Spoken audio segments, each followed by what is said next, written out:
We're live. Hey, there it is. What's up, guys? Man, there was one person waiting. Who are you? Say what's up. Anyway, Luke here, aka quiXilver. Welcome to the channel and the live stream. If it's your first time just swinging by or clicking on the video, I do videos on my 2018 Charger Hellcat and also live streams for question and answers about the car business and a lot of videos on car buying advice. Welcome. I am Chris, first one. Thanks. Me too. What's up, Giovanni? All right. So who else grabbed their drink tonight? I saved it for you guys right now. Nothing in there. I went with Miller because if I'm going to be drinking. I don't know, you're drinking a whole bunch of Guinness. Want to race you in the SE400? All right. Are you in Florida?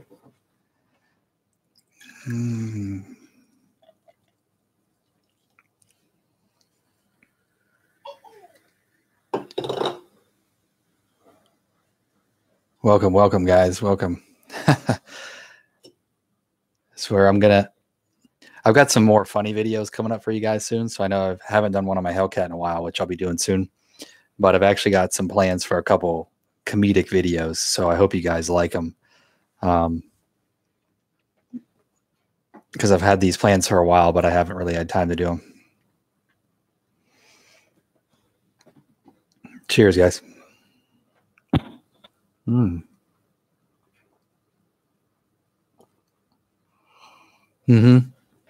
to be coming. It's going to be coming. I actually have some stuff on the way for the Hellcat right now. I just haven't posted it in the live or in the feed. So there'll be some stuff coming out on the Hellcat very soon. So stay tuned for that.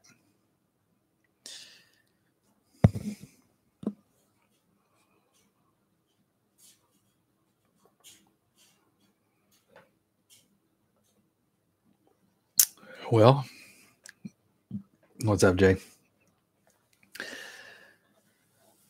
Well, I mean, it all depends on the dealership. You know, you could, it depends on how many people are on the floor. Depends on how many average units they do a month. Depends on the pay plan. You know, there's a lot that can factor into that question. Guess I'm gonna have to turn that off. And it also depends on your drive and your hustle, and also whether or not you know how to close a deal. So it's not that you have to be shady or you know, overbearing, but there's a way to go about it to not just, you know, not just let people leave with a, you know, okay, I'm just going to go home and think about it. You know, you just got to help them make the decision. That's basically what you're doing, is just helping somebody make a decision. But I mean, if you do, you know, average, you know, you gotta get used to it. You know, in the car business, you're not going to make any big money usually until the third year is really when you start to roll in the customers, you know, have repeat business, have all your referrals. You don't want to hop around to a bunch of different dealerships. You want to find one and then build your brand. And then the money's just rolling in after that. Complete green pea at a decent average dealership. I mean, there's no reason why you shouldn't be able to make like between 30 and 50 at least, you know, if you hustle.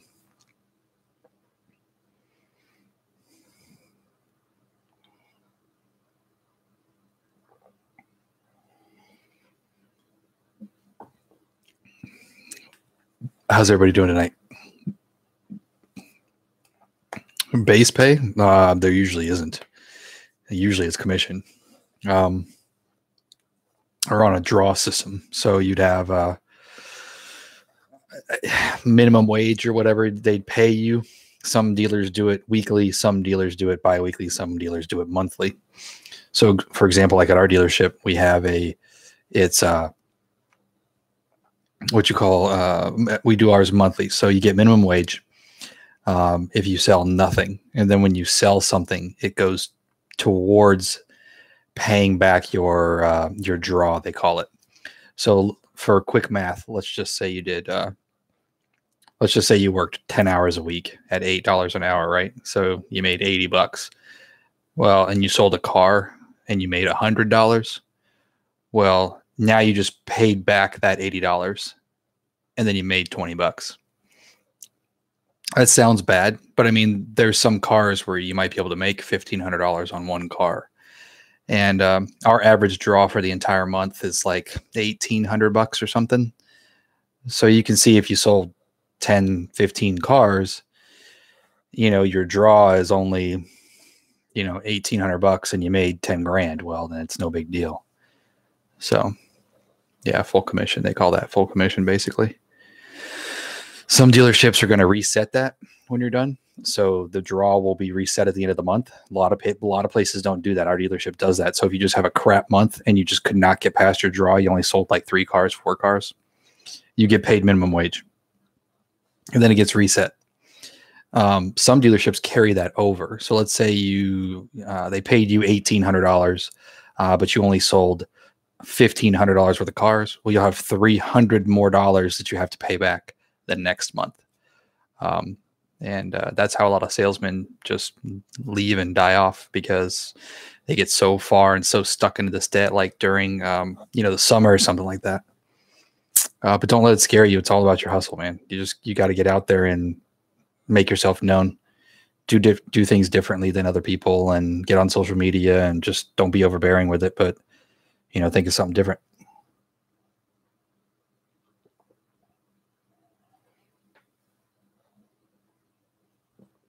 Yeah, I mean, that's right. Heck, if you don't sell nothing else with it, a Mini is really considered $100 as far as car sales go. A lot of people have that misunderstanding. They're not getting rich off new cars. That's why a lot of people don't prefer to sell them, because everybody else is selling the same exact car, and you've got person A beating you up over dealership B's price, and you have no idea what their price is, and they could be saying whatever they want to say, or the dealership could be saying whatever they want to say for that price. And then, at the end of the day, you've gotten beat up for weeks and you make $100. Now, this is all the negative, sounds negative, but I mean, if you get, usually dealers have an addendum, like a protection plan. So like a paint protection or something like that. If you get that might be another couple $100. And then usually if you get to a certain number, you get some of the financing money. So that could be another couple $100. So yeah, that $500 might be the average, that they would make on a new car when it's all said and done. And then, there'd be bonuses, usually unit bonuses. So if you get to, 8 units, you get another $500. If you get to 12 units, you get to another $1,000. So when you average it all out, you can make decent money on a new car. But obviously, the best mix is just to have a mix. If you can have a 50-50 mix, because you get spiffs from Chrysler and the manufacturer and spins and things like that can earn you more money. And then at the end of the year, you'll get points that, if you sold 25 Jeeps, you get $400. And if you sold 25 Rams, you get $400, So it all adds up, man. You don't worry about that too much. You can't, because if you sit there and study about the little things about what you make on every little car, you'll just slow yourself down. You just bang out all the cars you can and then just collect the check. Because if you're selling cars, you're going to be making money. That's just end of story. We're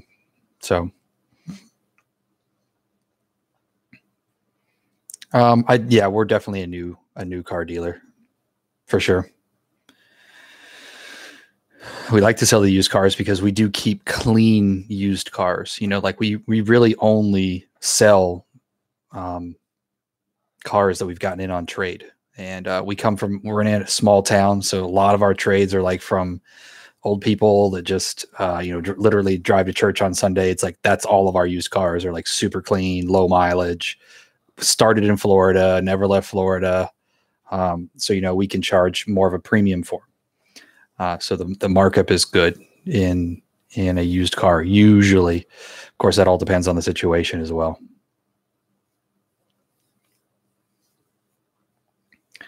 How do you become a car salesman, and can you do it part-time?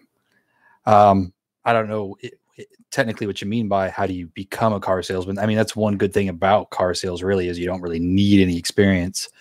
You just have to know how to talk to people and have a good way about you. You know, you can't be shy. You've got to have drive. So some dealerships will let you do it part-time, but look, I'm going to be straight up honest with you, man. You just don't want to sell cars if it's part-time. You just don't want to do it. Find something else. Car sales is going to take up your life. It is, but you can make big money doing it if you hustle part-time. You know, you're going to have a customer that wants to come in at this time, and then you're not going to be there, and then someone else is going to get your sale, and then you don't have enough time to be on the lot to watch the lot for what they call ups or new people coming on the lot.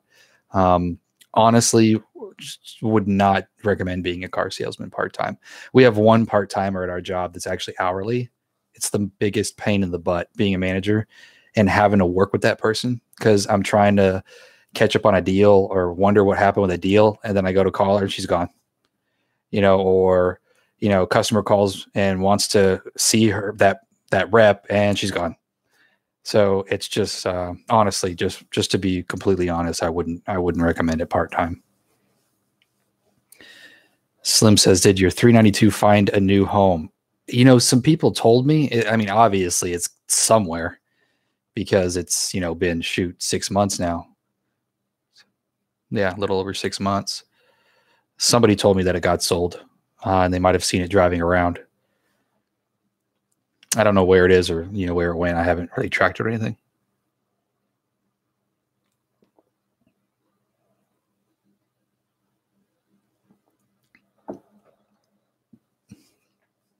That's an interesting question. Do you by chance ever litter?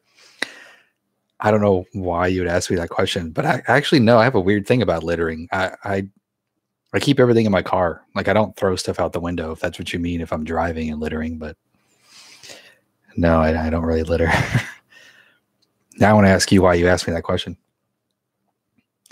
Yee, Sean. How much you make a year for average car salesman? You know, and that's the thing. You try not to be average. You're always striving to be something more, but there's no reason why you can't hop into the car industry and make 50 grand. I mean, that's just should be easy, relatively easy. Like, if you're on it, you could easily make that. So if you're super on it, the sky's the limit. You know, if even at our dealership, I think one of our better salesmen's, you know, getting closer to like 80. So that's an easy, a good number to strive for. Sounds like a narc. I don't know why you'd ask me if I litter. It's cool. I don't though, so it's all good. Ooh, excuse me. I stepped up my game though. It's 16 ounces now, boys and girls, if you're watching, but 98% of my viewers are male. That's what YouTube tells me. All right. Did I miss anything? He said 30. Yeah. Some people, I guess, missed the live stream since he sounds like a narc. What do you think about the rumored Dodge Angel? I don't know if you were in here at the beginning of the stream, but I know that the Driveway Demons does a lot of those videos, and I just think they're hilarious. I'm going to do a parody on him. Don't get me wrong, he's cool, and you know, a lot of things he says are right and all that kind of stuff. But I think his decoding videos are just freaking hilarious. It's going to be so easy to make a parody on. I don't know. I don't like to speculate, and he's making me laugh because how he connects things, and I don't know. I don't really have any say on it. I think that they're obviously going to come out with a badass Charger, I'm sure. I don't think they're going to segregate it to only the Charger though either. You know, if they're going to come out with this awesome motor, you know, or awesome engine or a detuned elephant or whatever it may be, which makes the most sense here, obviously. I think they're going to be in both cars, you know, but I think that's about the time where they might step up. I honestly don't think they're going to come out with a wide body Charger right now because it's too close to the model refresh. And I don't think they would just do a wide body Charger for a model refresh. No, it's been out since 2015. So they're going to do a big overhaul. And I think that would be the time where they would do the wide body or whatever it is that they want to do with it, and hopefully make it stick. Make it stick. Standard transmission. And that's supposed to be what released at the end of this year or next year or whatever. So I think that that's probably what they're going to wait for. They might stick another engine in it, but I don't know. That's just my opinion, but I don't know nothing. It's going to be awesome though. I mean, that's what I'll be looking for sure. I love my Chargers. I mean, unless something else comes out that's, 4-door, because I mean, that's just all I'm going to want. You saw what I did this morning, or saw the picture that I posted where I just got both my car seats in the back.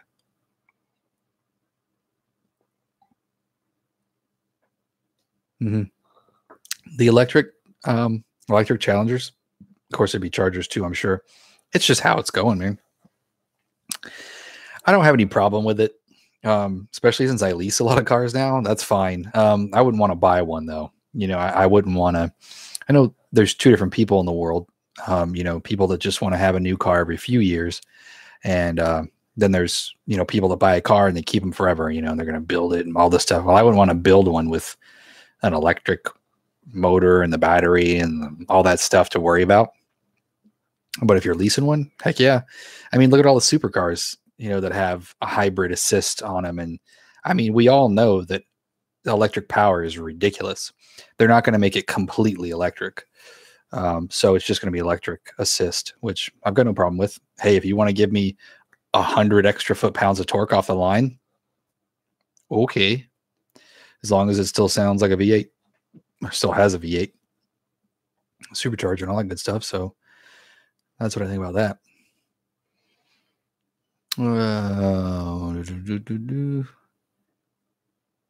I got an email. Lottie, super into it. Would you be able to see why Hellcat leases in the Illinois area are going for $1,100 to $1,300? It's pretty annoying. It sounds like it's pretty annoying. I mean, I can't exactly say why they are. The only thing I can do is take whatever deal you are given and run it through my system and see if it's any different. Because if it's a wide body, sometimes those wide bodies are really high up there because the residual doesn't change for $6,000 extra worth of equipment just for it being a wide body. So if it's no money down or something like that, and it's like a top tier Hellcat wide body, I mean, I could see it.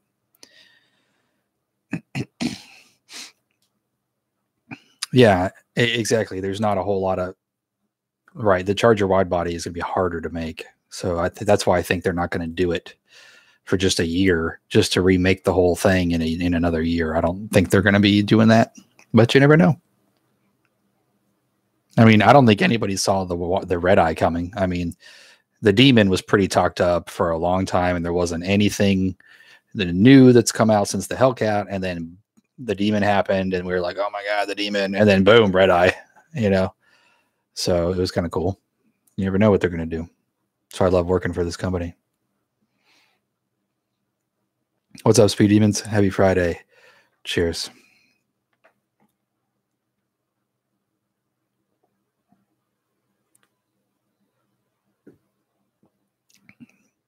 I wonder if people will order a non-wide body red eye. Sure. There's already people that have.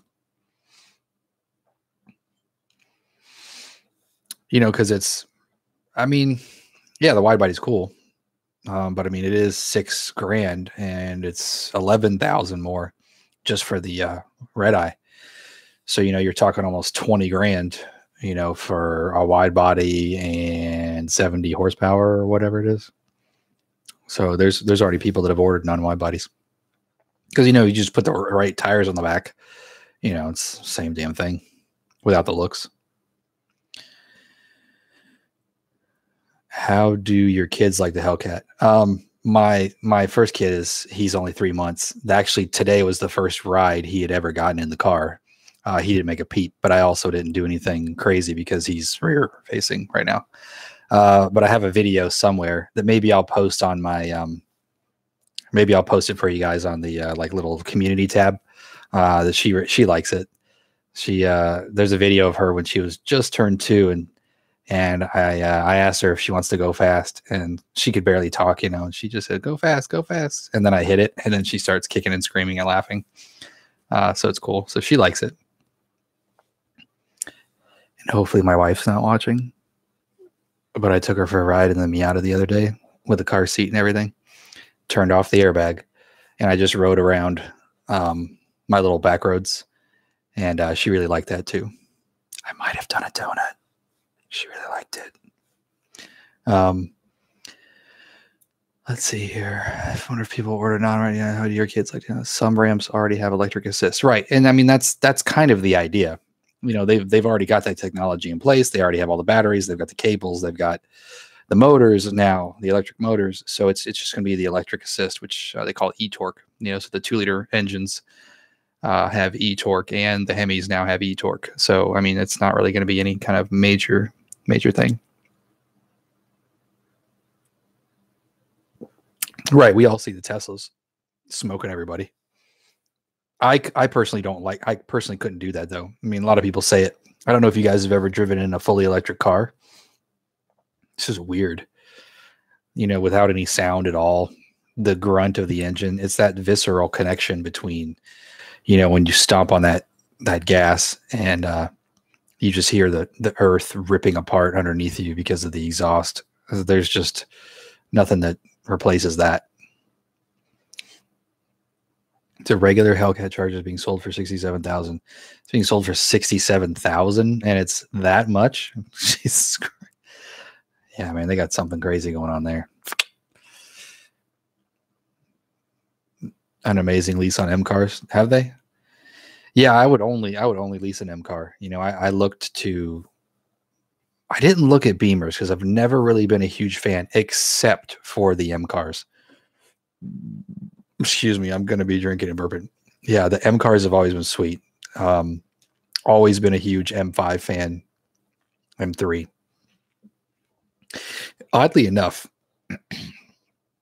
for SUVs, I've always liked that X5. I always thought the X5 was a good looking SUV.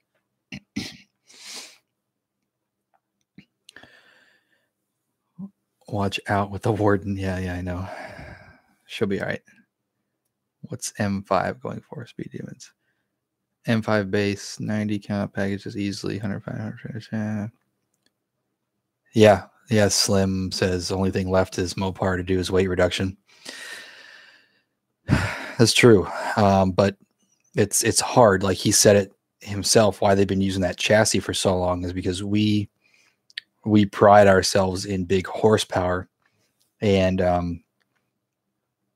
it's hard to make the chassis is perfect for that. We've got 800 horsepower, vehicles, and, you just can't put it in a small alpha chassis, and that's used to a twin turbo V6, so it's going to be interesting how they do it. We'll see. I can't wait for the new Charger and Challengers to come out and see what they actually do.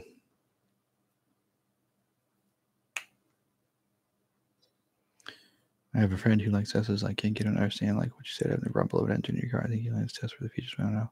And that's true. There's some people that are just, they like cars because of the features. They don't care about the sounds and the speed so much. Even though most Teslas and most electric cars are pretty quick, they might not care so much about that. My wife wouldn't drive if she didn't have to. So there's totally different people out there. Yeah, and compromising weight compromises comfort. I was just thinking about that today, because I've driven I go to pick up my kids, and I was driving down this road right on the lake, and it's bumpy as crap. They can't really do too much construction because it's just a 2-lane road on a lake, and it's super busy, so they can't block the whole thing. And it ends up being like really bumpy, going over the manholes and everything, where they've tried to fix the manholes. And I've driven it in my Pacifica, which is like, the luxury primo minivan, right? And I swear my freaking Hellcat rides smoother over the down that road. And, I don't know if it's just because of the chassis and the weight. You would think the suspension is actually a little bit stiffer. I was in auto or street mode, but, I think that has a lot to do with it. Just you got 4,500 pounds of weight versus, what is it? Probably like 35 or 3,600. I think it makes a big difference in comfort. I love the Chargers, man. They're just awesome. It's like riding around on a 700 horsepower couch. I love the damn things. Yeah. Yeah. I've always needed the sound myself too. I mean, I don't even care if it's like a fart pipe on my Miata. Like I've got a Miata, which, I might do a little video on that here pretty soon too. But, it's just a little 1.8 4-cylinder, but driving it stock, it's just like, I can't do it. I can't drive anything that's just stock. So I didn't cut the muffler off of it, but I replaced it with just a performance muffler, just to give it a little bit more tone. And it actually came out perfect. I mean, it's not loud. It's super smooth, super tone. Just gives it a little bit of perfect. You had a full straight pipe on a 328. That's an inline 6 though, isn't it? I'm not a BMW guy, but I think it is an inline 6. And those things are pretty badass. I've heard a couple BMWs. Yeah, the inline 6s sound pretty mean when they're piped out. Yeah.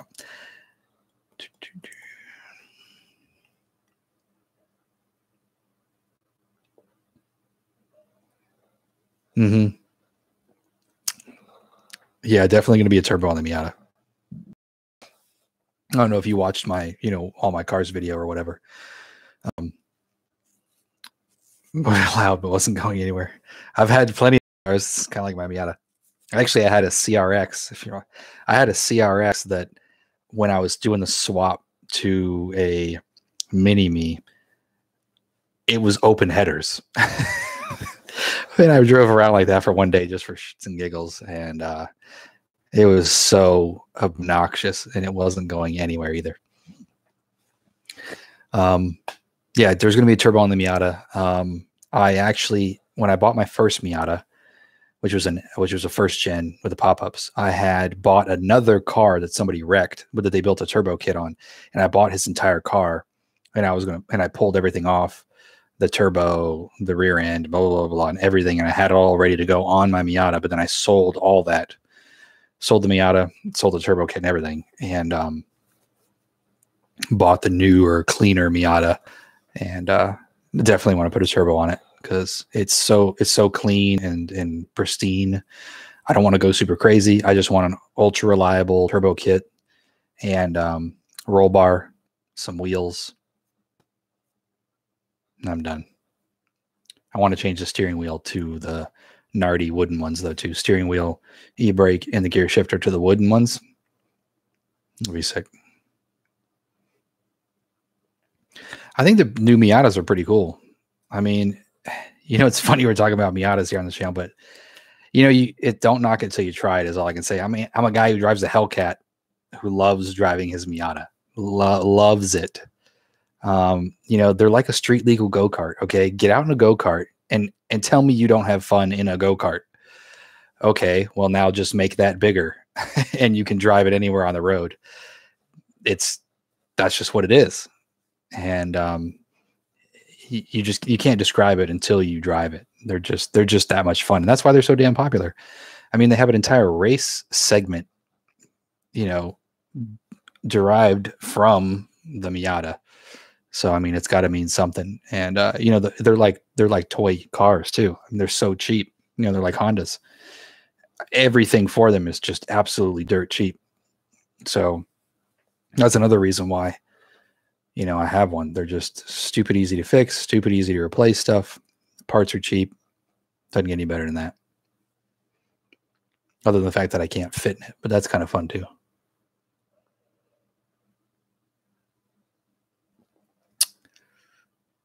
Yeah, 6'5", you'd be pushing it. I'm almost 6'2", and it's fun getting in and out. Oh, yeah. Oh, hang on, guys. I gotta do some work. Hang on. It should be under my head, but it's fine. I'll just look it up for you because it's going to be a pain to go through all that stuff. Give me just a sec.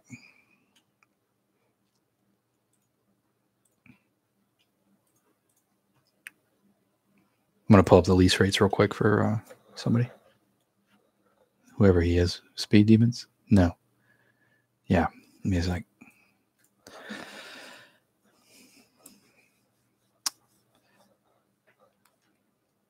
Don't forget to like and leave a subscribe. Don't forget to like and leave it. Guys, leave a subscribe, okay? Leave it. Leave it in the comments. And I'll be doing another live giveaway here too. Ronnie Valdez won the first one. And I'll be doing another giveaway here at the end of the live stream. Or I might just do it in the middle. That way half the people that are still on here can see it. I have a bunch of cool swag coming. And I'll do a video on that too. It's a ton of stuff. So it's going to be cool. And I'll be giving it away every video I do. Something. I'll just be giving away something. It might only be something small, but it doesn't matter.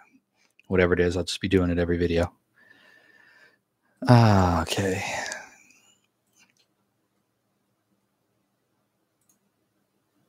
Yeah, because I've been waiting to do these live streams where there's, changes, but they haven't changed it since the 11th. So, all right, what am I doing? Oh, here we go. Charger Scat and Charger SRD.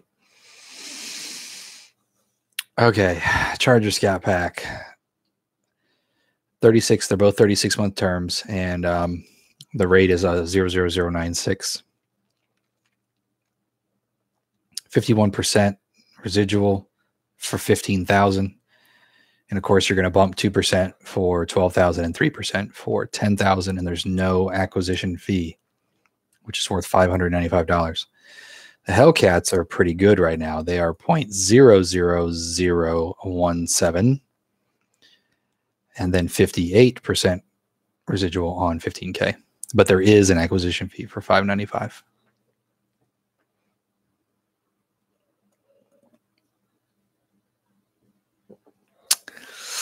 Pretty good numbers. Pretty good numbers for so early in the year. Pretty good numbers. That's the highest, actually, yeah. The Charger has the highest residual out of the Challengers and Chargers right now. All trims.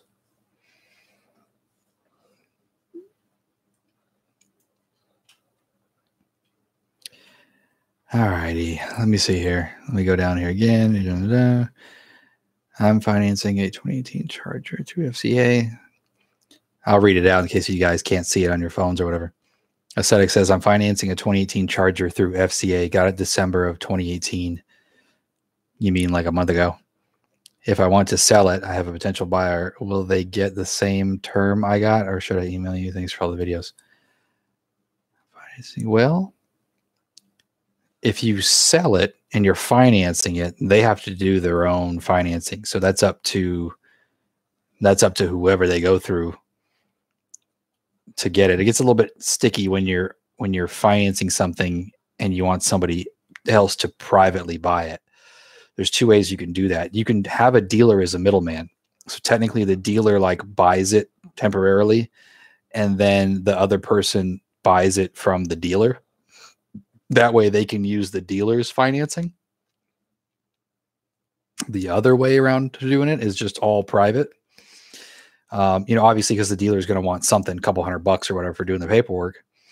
Or if you do private to private, private to private, they've got to secure financing, and then you got to have like a written bill of sale and all that stuff that because you don't have the title. So the title has to make it from out of your name and then into the bank's name for him to take the car, but then you've still got the loan like on your name, and it might not go off out of your name for like a month, and then you're trying to get another lease and you got no car. So that becomes kind of a sticky situation there. I'd try to do it through a dealer, honestly, if you just got it. Hopefully you don't take too big of a hit.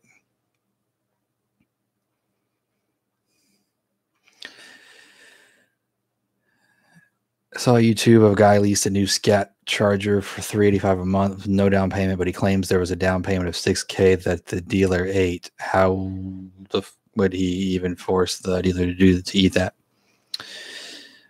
I don't know. That depends on when the video was released and what model it was. It's hard to tell on deals. Some people could just be doing it for views and whatnot.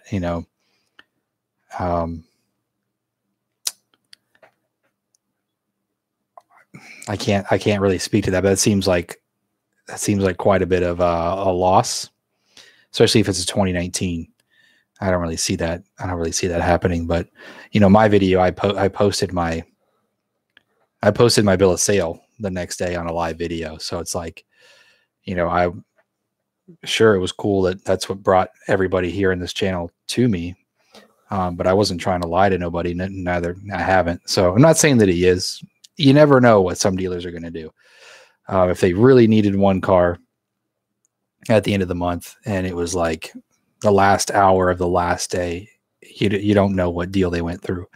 But no, that does not seem like a normal situation at all.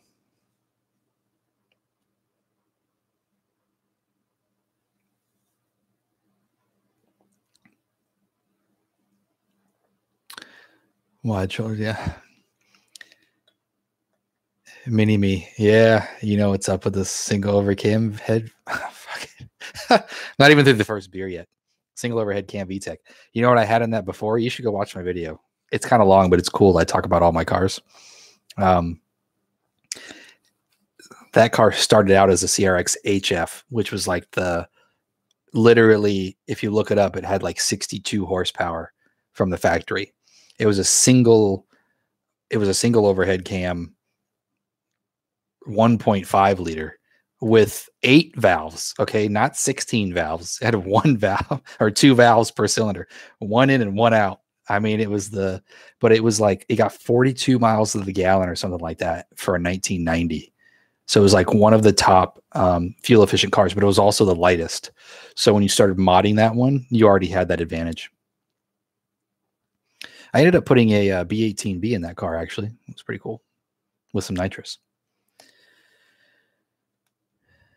Okay, then your next comment. Yeah, it's early. Yeah, me too. Yep, that's where I was, early 20s. Nama girl. Hey, I'm trying to get more into the lingo. What is torque? Well, I could have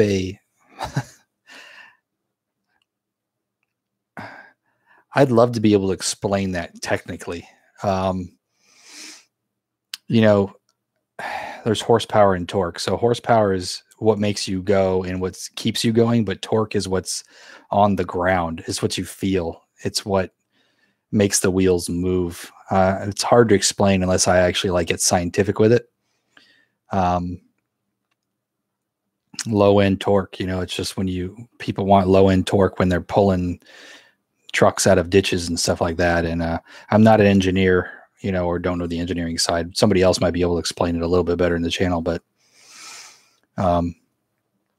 it's what you feel in your pants when you push the gas is torque. Horsepower will keep carrying you in the long run, but torque gets you off the line.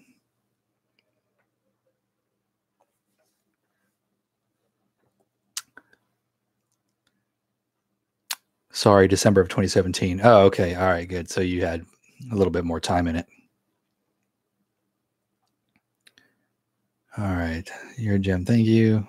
Man, I think I'm behind on the comments here. All right. If you finance a brand new car, how long is a good time to trade out that car?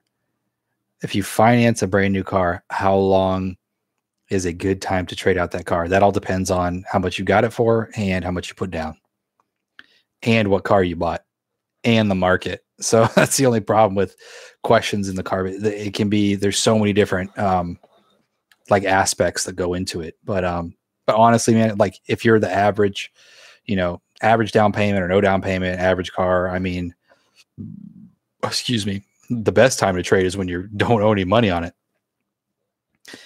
But it usually starts to even out about the 3-year mark, really, which is about how long leases are, which is why I've switched to leasing really for a lot of my stuff, because I like new things every few years, and you can usually get a lot lower payment on it than buying it, and it's all under warranty, and then you get to get a new one. Okay, Kaylin says, hey, I'll be emailing you tomorrow. Supposed to visit a dealership for a Scat Pack. I may just finance because of the negative equity. I don't want to put anything down.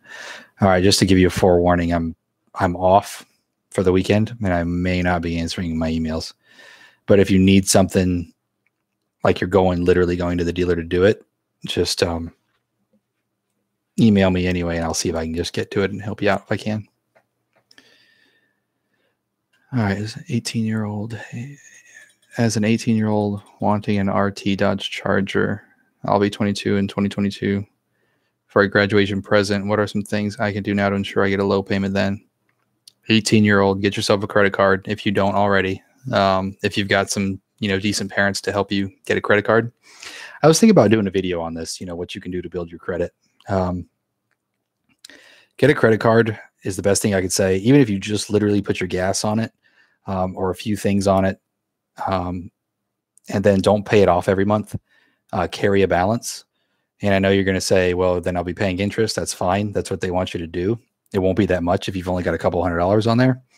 Always keep at least some sort of a balance. That way they see that you're making payments. And honestly, if you can get about three lines of credit, whether it be 3 credit cards, that's great. But if you could even take out, I know this sounds bad because you're like, okay, well, why do I want to waste money on interest? But this is what you need to do to get better interest rates and get credit in the future. Get that credit card, keep it for about a year, make all the payments, make sure you make the payments. Don't miss any payments ever. Set up a reminder in your phone, do an auto payment out of your checking account or whatever. Because if there's only a few $100s on there, the minimum payment's going to be like $20. Do that. And then once you've had that for about 6 months and your credit's built up, or a year, get a like personal loan from a bank just to buy something. Like, let's say you need to buy something, you need to buy a new laptop or your furniture for a place or something like that. Get a personal loan or go out and get another store card or something different than a credit card. You have to have a little bit of diversity, and then just keep making the payments on that. Keep a balance. Again, it can be a low balance, but just keep a balance, make the payments. If you have about 3 lines of credit that you've never missed payments on, you should be in a good situation. Now, if you have a car, obviously I would hope you'd have a car. Get whoever, if you can, to co-sign for you. Make sure that you're on the loan. That way you have some kind of car credit when you go to get your first car. That's going to be the biggest thing, because when you don't have any car credit, that's a huge negative. Okay.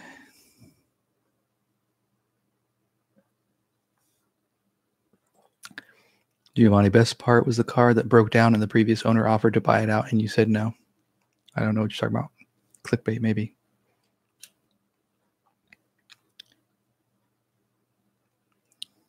Thoughts on buy here, pay here dealers? It's funny. We have one. Oh, hold on, guys. It might be time to switch out. All right, I'll go after this question. So, buy here, pay here dealers can be fine in situations when you just don't have credit or, that great of credit and you're trying to get back on your feet. Here's the problem with buy here, pay here dealers. Most of it's junk. A lot of them, you don't know where it's been, where it's come from. They have weird tactics and they're going to charge a high interest rate. That's not all of them. There are some good guys out there. There's some good buy here, pay here dealers. Just do your research, do your reviews, look at reviews, hearsay, what do people think, that kind of thing. We're literally right next to like the shadiest dealer ever. They basically, you literally can't test drive the car outside of their parking lot. You have to test drive their cars in the parking lot. Excuse me. And they don't, you don't get to pick your car. They literally, their first question out of their mouth is, how much money down do you have? Oh, I have 5,000. Okay, well then you need to come look at this car. And you're like, well, no, I like this car. And it's like, no, you got 5,000. You need to come look at this car. So they literally point you in the direction of the car that you can buy with the money that you have down. You just got to do your research on buy here, pay here. And I would only do a buy here, pay here only if you absolutely cannot get financed at a real dealer. And I would do everything and spend as much money as you could to get financed at a real dealer. And why? Is because most buy here, pay here's don't report to the credit agencies in a good way, only a bad way. So if you had a repo from them, you're like, oh, I'll just let that car go back and get me a new car. Well, they're going to report that. Wow, I can't even collection. What is it? Somebody help me. Repo. They're gonna count that repossession, but all the payments you just made on it for a year or 2 years or however long you had it, they usually don't count that. So you just spent all that money and all that interest, and none of it went towards your credit in a good way. Only the repossession, and repossessions kill your credit, destroy it for buying cars. Don't ever do one if you can't, unless it's just like a last resort. Don't do it. It will haunt you forever. Anyway, with all your videos. Okay. I thought somebody, okay, I have a 2018 Ram 1500. I'm not sure where I was supposed to go with that. Unless that's what you had to trade in. I'm having to go scroll up if you finance a brand new car. Oh, okay. Well, you know, Rams they're okay for their value sometimes, depending on which one you got. All comes down to where you're at in it. All right. Tim, the Sloan says, my dealer is checking on a lease for a red-eye Hellcat Challenger. Dodge's website says no lease available for this model. This dealer thinks it's in fact leasable. What are your thoughts? Yeah, you can lease a red-eye. It's just a Hellcat trim. That's all. It literally goes under the same residuals and rates as a Hellcat. They're just more expensive. So even though the rates and residuals might be decent for a regular Hellcat, well, now you're stacking on another $11,000. So in a normal lease, it's about $28 to $30 per thousand. So if you've got another 11,000, let's just say 10,000 at a discount. I mean, that's $300 more a month in payment that you're stacking on to a normal Hellcat to lease a red eye. So, you know, even if you got a great deal and you rented a Hellcat for $700 a month, well, now a red eye's $1,000. But no, you can absolutely lease them. Lincoln, I'll be 16 in 2 months and looking for a car under 8K. What car would you recommend looking into right now? I had a 2014 Dart or a 2006 C300. I'd go with the Dart, man. I had a Dart. I don't know if you looked at any of my other videos. I had a Dart. They're a cheap car, but they're a reliable car and they're a good car. I had a 2014 Dart. You know, they have good fuel economy, the styling, you know, they look good. They're comfortable. You know, you're going to have a lot less maintenance than getting something that's 12 years old now, and the gas mileage is going to be worse. I would totally pick a 2014 Dart over the 2006 300 any day of the week. And there's actually, the Darts are getting a little bit of a following with like the aftermarket community. So if you want to like screw around with it, you know, there might be little things you could put on it, you know, like little, shoot, there's a factory lip kit that I put on it. You can buy a factory spoiler, a factory diffuser, factory side skirts, factory splitter, you know, and make it look even more sportier. So I'd definitely go with the Dart. And I'm going to get another beer. Y'all hang on. Hold tight.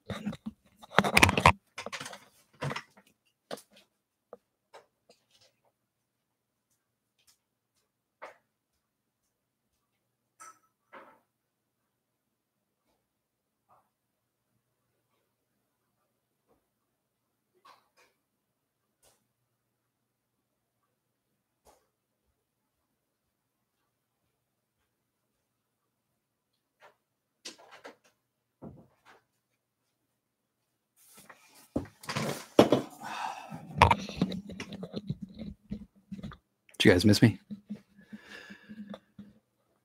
All right. What's up? Where are my Knight Rider fans out there? Come on. Does anyone not know what Knight Rider is? Look, he's the original smart car. You see that? What's up? Where's my Knight Rider fans at? Okay, let's do this. What if I got into a lease on a 2018 Charger SXT Plus when I was 21, and when I turned 24, I want to get a Hellcat? What should I plan for to get the best deal on a lease? I'm trying to remember if SXT's lease very good. Let me get a look at them. The only problem with an SXT lease is you would want to lease it. You would want to take the lease through the whole term because their residual value is not that great. So let me check on that for you real quick. Let me see what I think I still have it pulled up. Yeah. All right, SXT. Yeah, a rear-wheel drive right now is not even incentivized, and it's 44% residual, so it's going to lease like crap.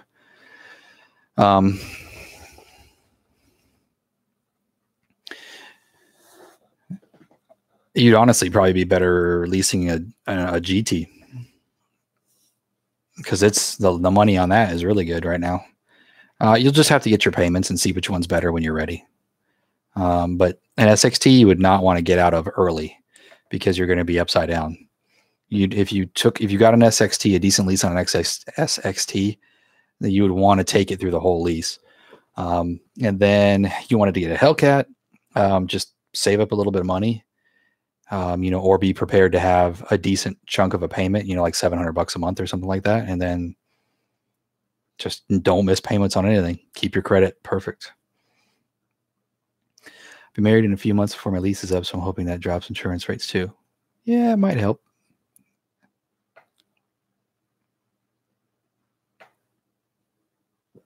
I'm confused. Oh, you already leased it. You said, what if I got into a lease? That seemed like a question.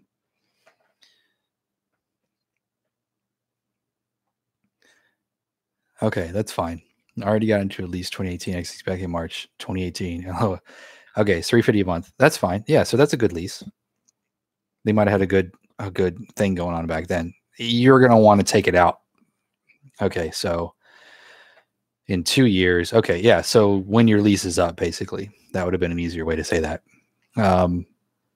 Then yeah, basically what I said at the end. Save up a little bit of money just in case. Don't miss any payments and expect a big payment. As long as you're ready for, $600-700 a month payment. Yeah, 25 is when it drops a little bit for insurance.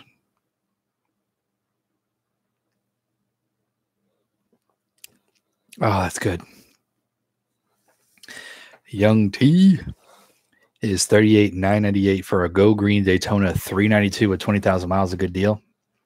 I don't know. Let me check.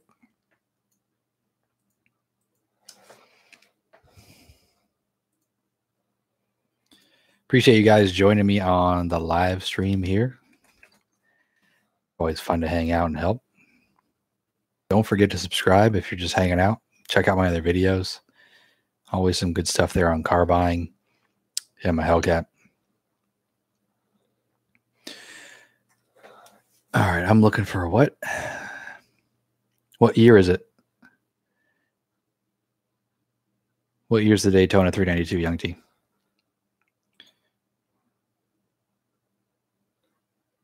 '17. Charger, 2-wheel drive. Is it a 392? Daytona 392 with 20,000 miles for $38,998. Where are you at? Southeast, northeast, northwest, midwest, southwest?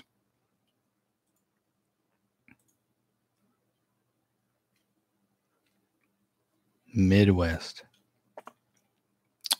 No, that is a terrible deal. Which would not be a deal. There's one that went for 34 grand, so add in a little bit, 4, 5, 6, 7, 37-ish. maybe would be better. Yeah, I'd try to get that thing for 37. And then plus tax tag or whatever is what I would shoot for. Because if they're going for around 34 at the auction, then, they can stack on another couple grand. Really 36, But I mean, if you can get it for 37 plus tax tag and they don't have a bunch of fees, then I mean, that'd be better than the 39 almost.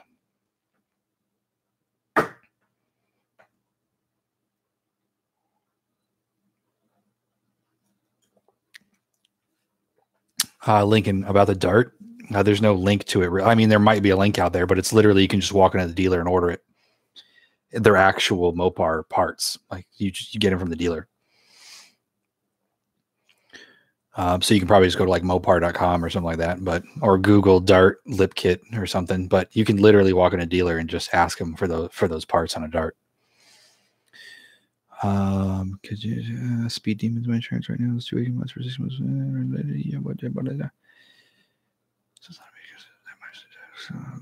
What is the residual on a Hellcat? What kind of Hellcat, Claude? Charger, Challenger. No, I already leased 2017. I want to lease 2018. Brian says, I want to lease a 2018 JL Sahara. The dealer said 42 months lease is best. What are your thoughts on a 42 or 48 month lease versus 36? It's smart to go with 42. That all depends on the current incentivized values. So that's right. Where did I close out of it? Oh, shoot. There are no incentivized rates on a Wrangler, but the residuals are insane. So that helps make up for it. Let's pull that back up real quick and I will tell you. I can't run a scenario, but I can at least tell you what they are. If you want me to run a scenario, you can shoot me an email because it takes a little bit of time and I don't do that on the live stream. Jeep Wrangler Unlimited Sahara, 63%. And there are no, what do you say, 48? I'd have to do the math, unfortunately. It's a 63% residual on a 36 month, which is like the standard. And then it's a 59% residual on the 48 month. So it's not too many points difference, really. That I bet you it wouldn't really matter too much if you didn't want to lease it for that long. I'd have to do the math on that and see what it would come out to. There's no acquisition fees on anything. Jeep. Okay.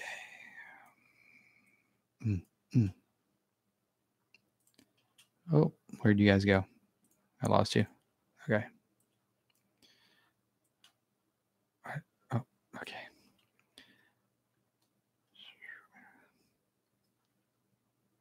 Jeep rates. Okay. Don't think you mentioned difference in terms. The standard rate though, 0.02228, I believe. I'll tell you what it is. That sounds about right. Standard. Oh. So standard lease program. Yeah, he's right. 0.00228 is the standard rate on the Jeep Wranglers.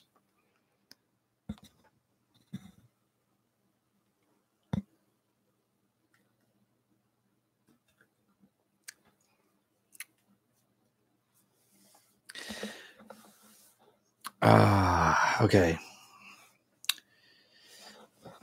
Dang, nobody commented on my Knight Rider shirt. Do you guys not know what's up with Knight Rider? I'm about to disown you guys, seriously. All right, let's see here.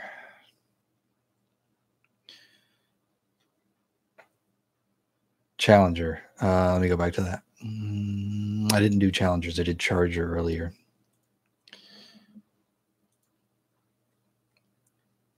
Challenger, Hellcat. You wanted the residual, which is 56% at 15,000 miles a year. So 2% bump for 12K and 3% bump for 10K.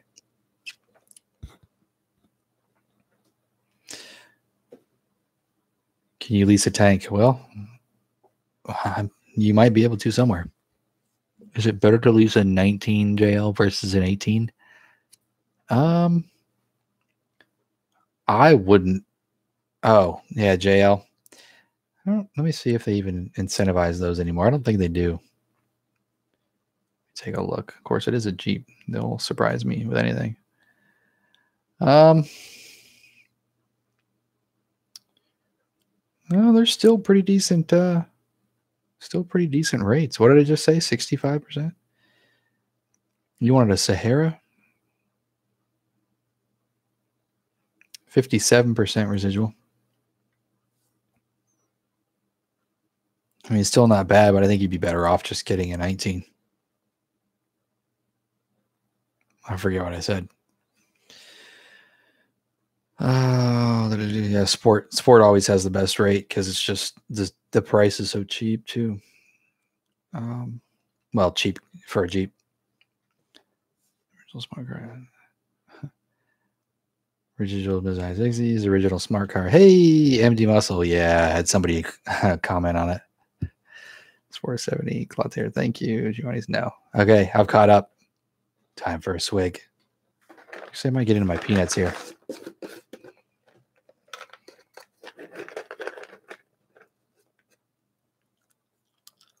All right, we made it to an hour.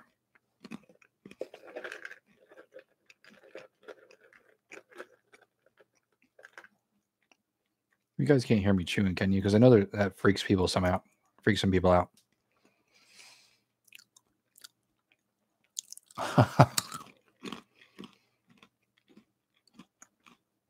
I'm going to say I think your blacktop wheels are 9-inch wheels. So I wouldn't go much past 275s.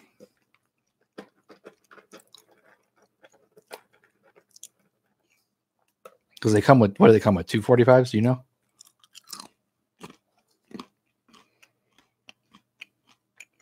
Am I doing this right? Yeah, 245. If they come with 245s, I wouldn't go past 275.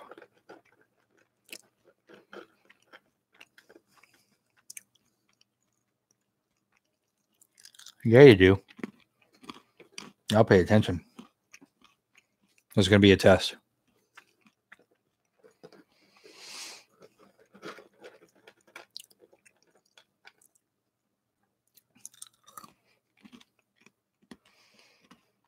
Sound like a peanut commercial. My bad, dude.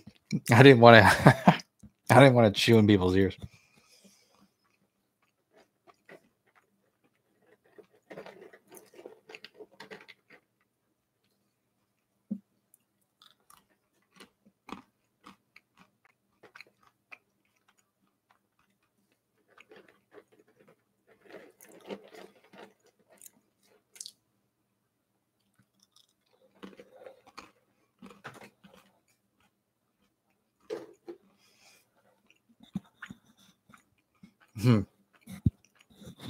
I have some friends I play games with, and he absolutely, oh gosh, you can see right into the peanuts in there too. That's terrible.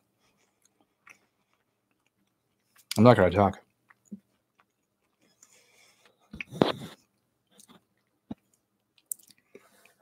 People are on my stream and be like, who's this asshole drinking beer and chewing peanuts?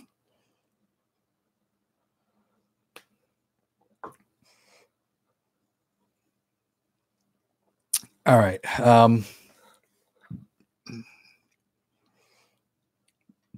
Brian, yeah, you're correct about the first part. But I would just assume that it just goes down a little bit. I'd be assuming on a 42 or 48. I honestly don't do too many 42s or 48s, so say $5, $10 difference maybe. because you got to think the average is like $20 for a 60-month finance term. So maybe it's probably about right like that. Like, so if it's about $30, maybe a 42 is about $25, and a 48 is about, $20 or something like that.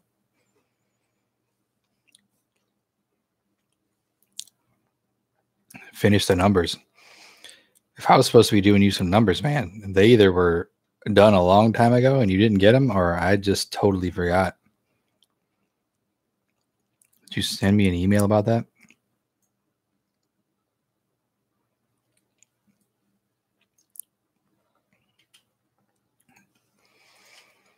Remember, I had two Giovannis. One was with a G and one was with a J.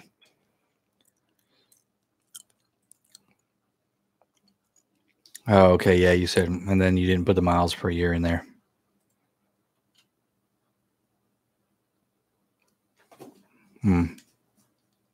Maybe I didn't. My bad. Or maybe I did, and I didn't send it to you. Nope, didn't reply. So that one's on me. My bad. I'll do that after the live stream. Or if you want to hang out, I'll just do it on the live stream once everybody's gone. When did I start working a dealer? Oh, excuse me. It was getting close to 3 years ago. I was a salesman.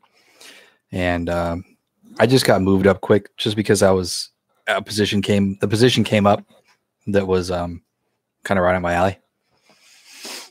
I've been selling pretty much all my career.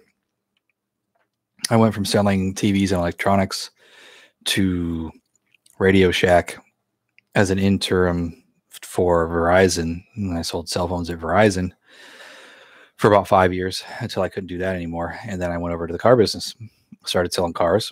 And then internet manager position opened up, which I've done literally nothing but gadgets and computers and video games and electronics my entire life, and sold stuff.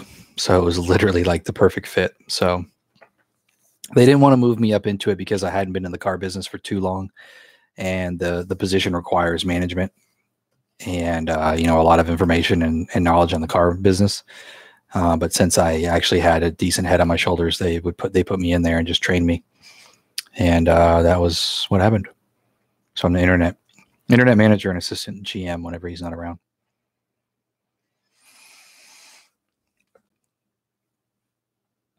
I wanted to get a Jeep at $50K. Yeah, they're pretty expensive. Oh, excuse me. Yeah. Oh, yeah. Monday, Gio, Monday I came into like 25 leads all at once, and then everybody was gone. I didn't get anything done Monday as far as YouTube side.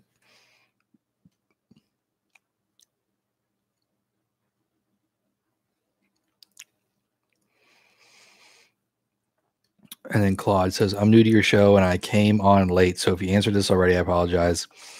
Is it a bad idea to buy a used Hellcat with really low miles, or better to buy or lease a new one? I would just say that depending on what your end game is, really. If you want to keep a car, buy a used one. There's no big deal. Just do your research and get a clean one. And we got a really nice clean one in on trade, because these they're reliable.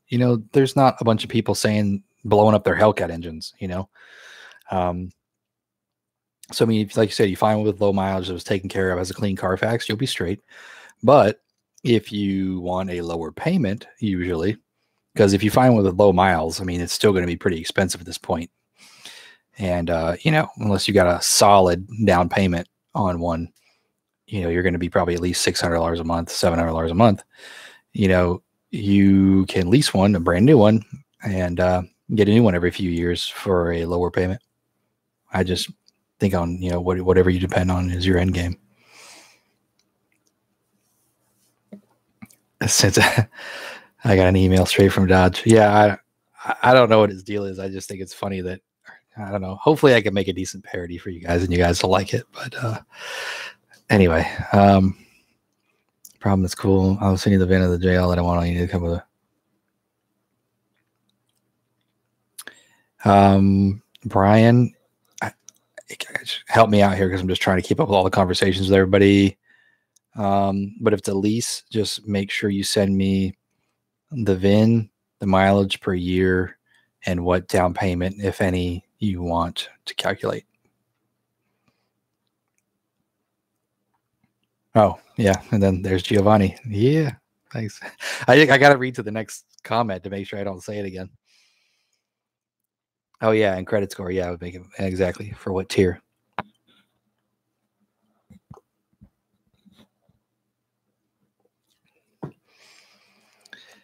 '82 Trans Am, kit 2018 GT 500. I don't know. I heard SRT will have a V6 in 2022. Would you prefer a V8 with already turbocharged V6 500? King James. You know, I'm all for technology. And that's a tough one. Since we'd have the 392 for a while, I wouldn't mind giving a twin turbo V6 a shot, man. Because I'm all about the force induction world. I mean, they're nuts. I mean, you can, if something's already built for boost, they're so easily modifiable. That was the problem with the 392. You can't really do much to it. You know, it wasn't a built bottom end. You can't really get a lot of horsepower out of the engine without doing a lot of modifications. I mean, you basically have to build the bottom end before you start pushing into real power. If you've got a boosted car, they over-engineer it because they know they want it to last. Well, you can turn up the boost, get a bigger intercooler, get some more fuel at it, more air, more spark, and then more power. So if something comes out twin turbo V6 with 500 horsepower, I bet you could get 600 out of it for less than $2,000. It's just one of those things. So I wouldn't mind something different,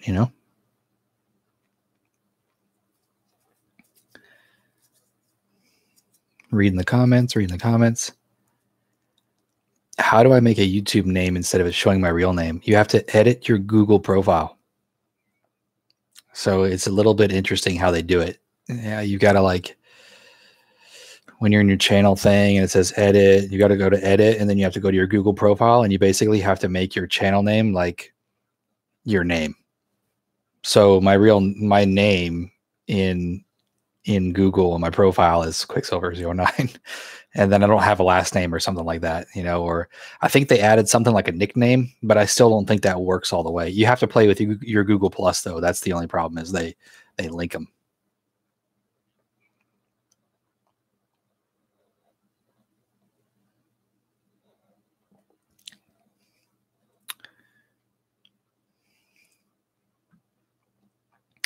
Claude, what's your opinion on buying the Hellcat at the end of the lease? Same thing. Just what's your end game? There's nothing wrong with buying at the end of the lease, depending on the market. So you'd want to just look at the market, what it's going for currently at the end of the lease. You always want to do that. Everybody, listen, if you're leasing something, you want to look at the market at the very end of your lease. Because let's just say, and it depends on the situation, your mileage, how much mileage you did, if there's any wear and tear, how are your tires, all that kind of good stuff. So for my situation, for example, let's just say I'm only going to put on 7,000 miles a year. Let's just average it out to 20,000, right? But I got a 30,000 mile lease total. So I'm going to be coming in at the end of this lease. Not only did I get that, but I got $9,000 off MSRP as well. So at the end of the lease, what I looked at, because I looked at what a 3-year-old Charger would be with 20,000 miles on it, and it was going for about 49,000 or something like that. Well, my buyout at the end of the lease, or my residual value, was about 44. So, I mean, that's $5,000 worth of equity in the car that I could have at the end of the lease. Why would I just want to turn the keys in?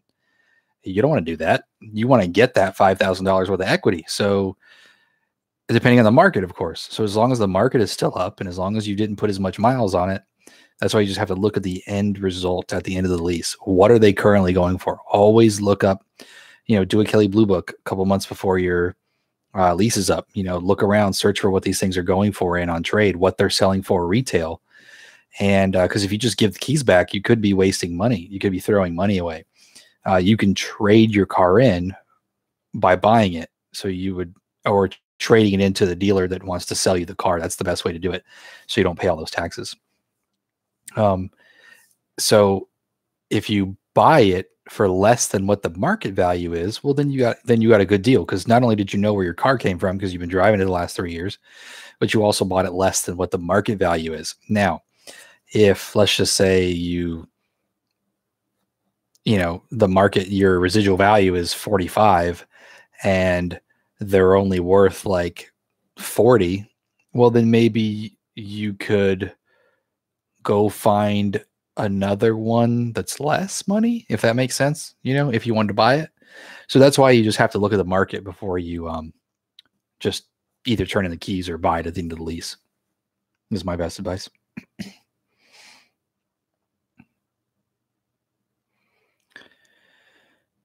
Oh, how do we scroll down? Yeah, and daily driven. Yeah, he said that's another way to do it. Andres, hey bro, got a 2017 Dodge Charger SXT and I owe $27,000, but the dealer wants to give me $20,000 for it, and I want to trade it for a Grand Cherokee Uplander or something around there. What's a fair price for payment? That's hard for me to do like right now, because that takes calculation. But I mean, the thing is, if you are really here, let me do it. Well, that sounds about right though, because the SXTs, like I was just telling somebody earlier, they don't have, they don't hold their value that great. 2017 Dodge Charger 2-wheel drive V6 SXT with how many miles has it got on it? 2017 Andres Morales. How many miles does it have on it?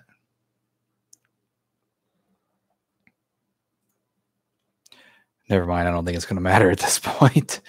Yeah, man, it's they don't hold their value very good. 13,000. Yeah, it's worth 20 grand. Yeah. So yeah, man, if you're $7,000 in the hole, that's not a good place for anybody.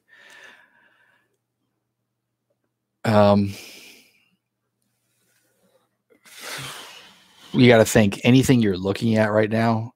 If you've got $7,000 of negative equity that you're stacking onto it, what you need to do is figure out what a fair price would be for the payment without your negative equity, which I could do if you give me a VIN number or something like that. But let's just say Grand Cherokee up. I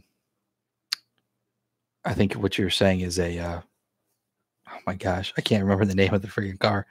It starts with an O though. It's not Upland. It's, oh my gosh. And I sell cars, right? Anyway, that's a higher end model. Grand Cherokee is what you're trying to think of. And if that's 45 grand, I mean, your payments, depending on how much money you got down, Overland, thank you. God dang. You're paying, $700 a month to begin with on a $45,000 car.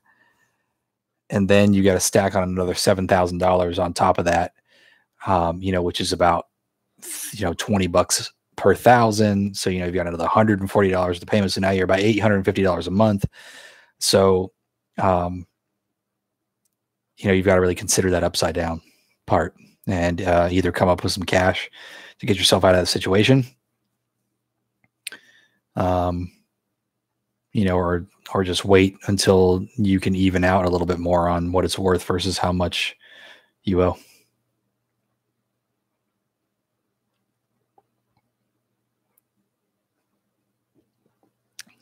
Since I'm kind of partial to the Jeep world, but I'll be straight up quick and honest with you and not bullshit. I don't really know that much about the NX 200Ts. So Grand Cherokee all the way. It's SUV of the year, the most awarded SUV ever. So there's that.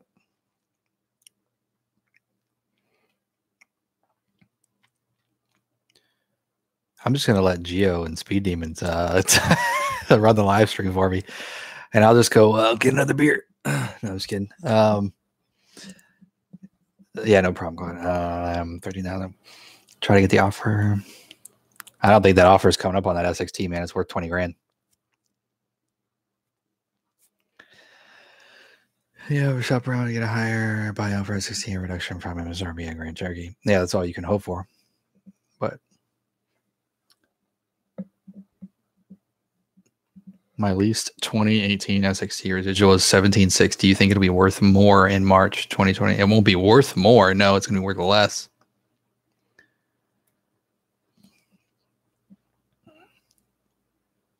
No, most vehicle values go down over time. So no, it's definitely not going to be worth more.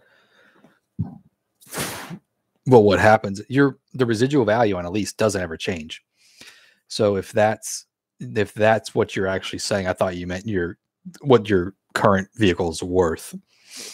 But if your residual value is 17.6, that's your residual value. Chrysler Capital doesn't negotiate the residual value.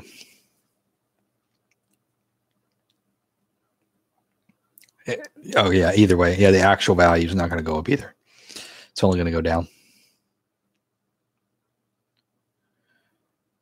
Are there any Trackhawks 20K yet? Yeah, not yet.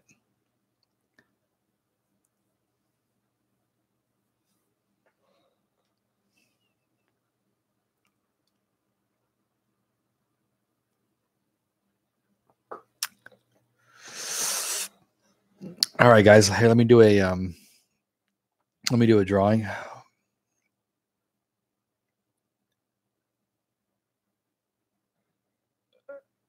a drawing for you real quick. All right. Since we're in the middle of it, and I got a couple of people on. Yeah. For the people with SXTs and like the if it's not a higher end model, usually your best bet is to just trade it in. But like I was explaining, or turn in the keys. But like I was explaining to I think Claude, you just look at the market. When your lease is almost up, just see what the market is for them and whether or not it's worth it. Most of the time, on the lower end ones, it's just better to turn the keys in.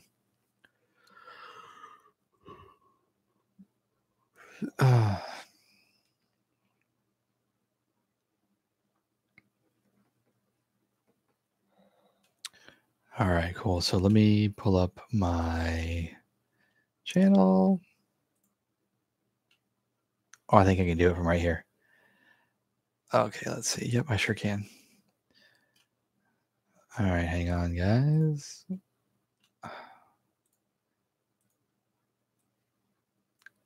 Okay.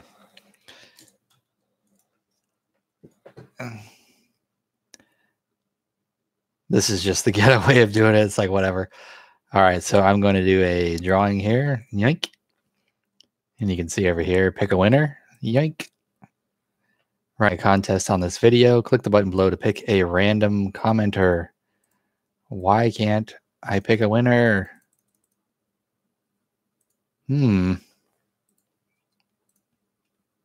Was it because there was nobody that commented? I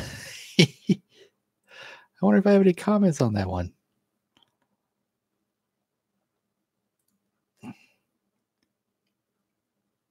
There's comments. What the heck's going on here, too, buddy? All right. Oh, because I'm not in classic. Hang on.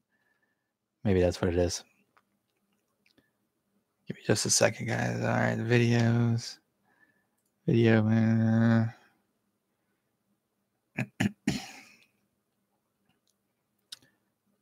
All right. Here we go. Now I know you guys are excited. Pick a winner. There it is. Okay. Here we go, guys. Are you ready? Pick one of us in the live. I can't do that. Unfortunately, I can't do that. I don't know if I can do it afterwards. Let me see. I'll try real quick. Let me go to one of my other streams and see if it worked. If it works. Hang on, give me a second. Pick a winner. Okay, so I guess it will let me do that, but I can't do it right now because it's not published. Because we're still live. Let me see if it'll let me do it over here. Hang on. Give me a sec.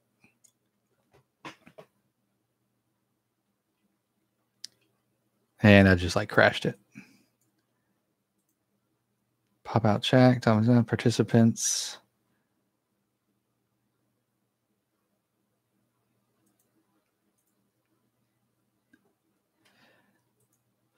I can't. I can't do it.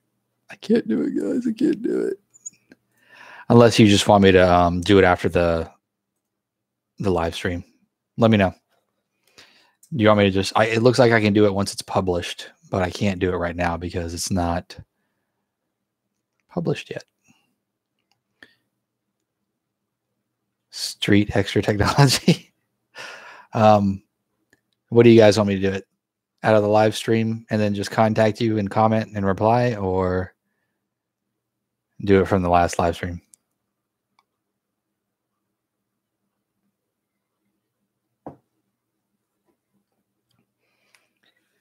Just send me pizza. Yeah, that's true. Live. All right, guys. So look. All right. So I'll just do it from the live stream, but I have to do it afterwards.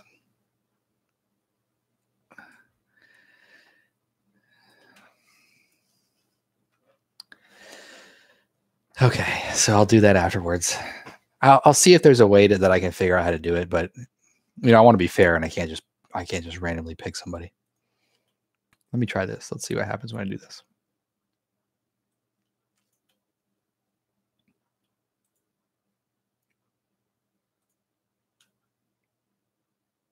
No, that doesn't do nothing.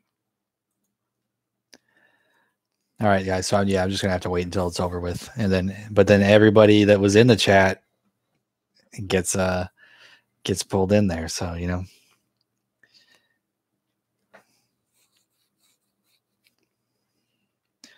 All right, how about this?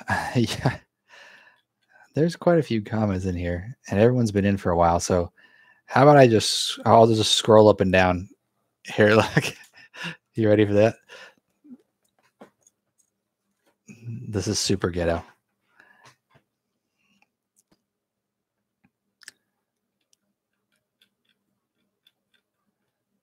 Or how about this? Everybody that's in the live stream, pick a number.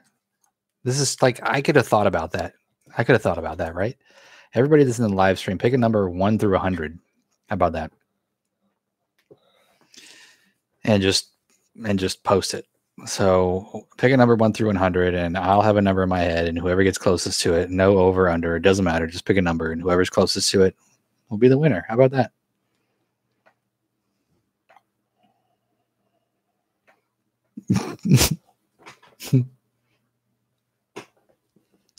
I feel like I should give you one just for that.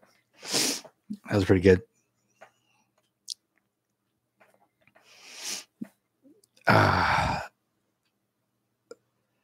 All right, so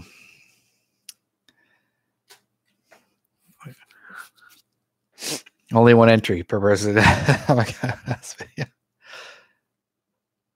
Did you enter in? Did you put a number, Speed Demons? What's up? I know you did. Does everyone have their number in?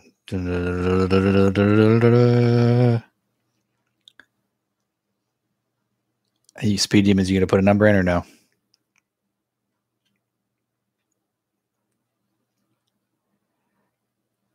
In 5, 4, 3, 2, 1. Okay, so boycott. All right, so my number was 19 because it's my birthday. So it looks like Sensa, congratulations. I think you were the closest one to it. Give her a round of applause. Her, right? You're a girl. All right. Are you a girl? I can't remember. I'm trying to remember everybody's stuff here. I like to thank my mom. No? Okay, you're a guy. All right, my bad. Oh, that was the other one. Okay. You're a man. That's good.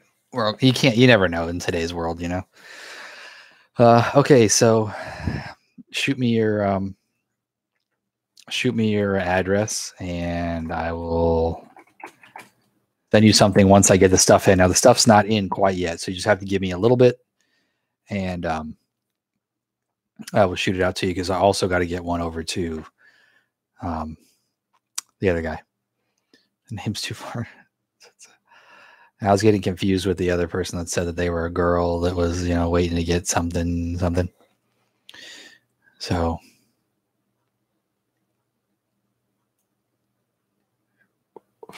bring back the beard. You're going to have to talk to my wife on that one.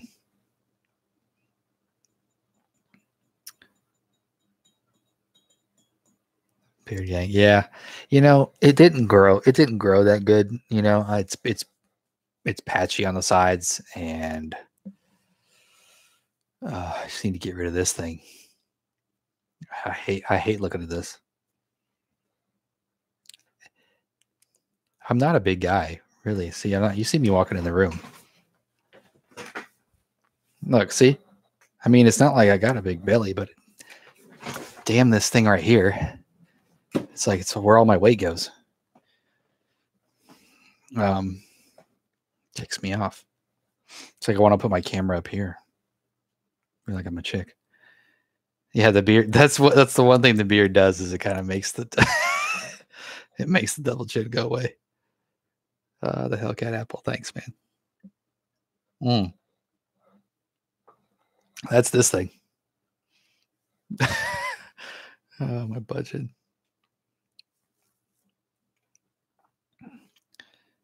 Yeah, just send me your address, because I guess whenever I get the stuff in, I'll just ship it out.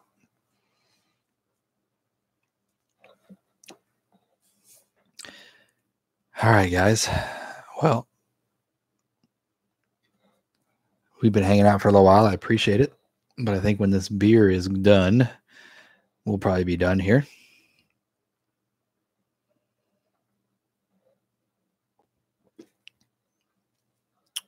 I should have a video out Sunday. I'm still kind of going up and down on what I want to do, because I don't just want to put out some garbage. There was something that I've been planning on doing for a really long time, and I want to make it funny for you guys.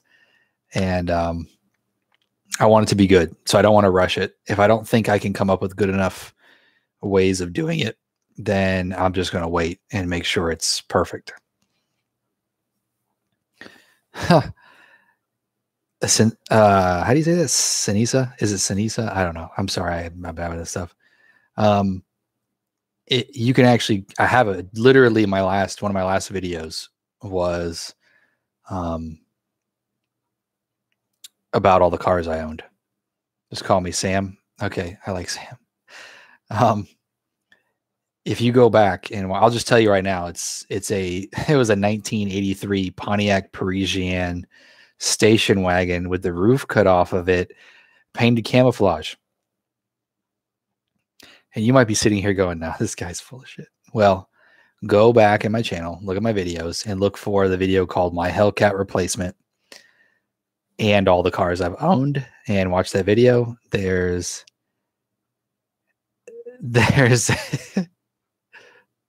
there's a picture of it. Did you say 20? Did I miss you or something? What are you doing here? What are you doing to me? What are you saying 20? Yeah, the war wagon. What are you doing with this 20, Speedy, huh?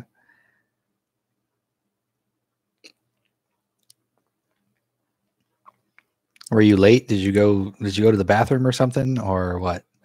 Because you're a little late. I counted down and everything, man.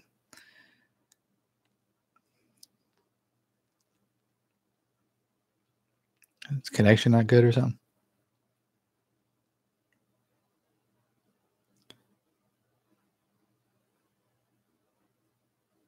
Possible. You think you're on delay? Okay, so you seriously wanted to do 20? Because that was a massive delay.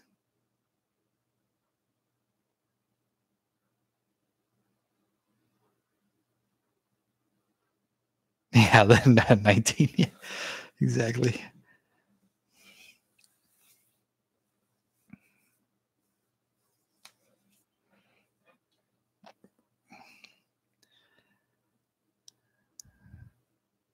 Redo.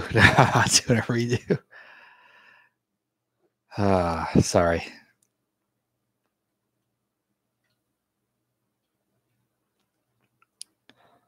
All right. So, where was I? Possibility of the 600, 700 payment on a Hellcat at least $4,000 down. Anything's possible, man.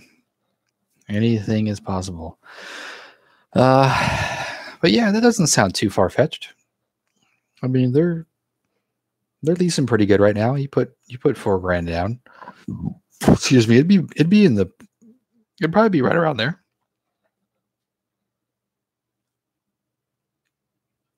That's not Mopar or no car. That was before I knew what cars were. I was 16. I was okay with getting whatever car I could get. And if you listen to the story, you'll know why. I didn't exactly have a choice in buying this one. So you'd be surprised at how many Mopars I've actually had over the years, though.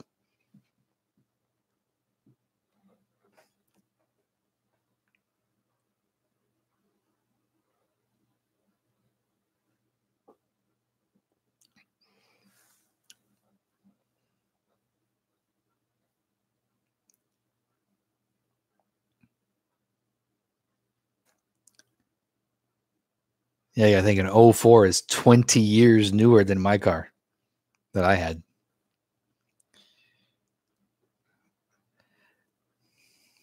Anything new with the Scat Pack leases? Nope. Do you know anything about anything in the upcoming weeks? Nope.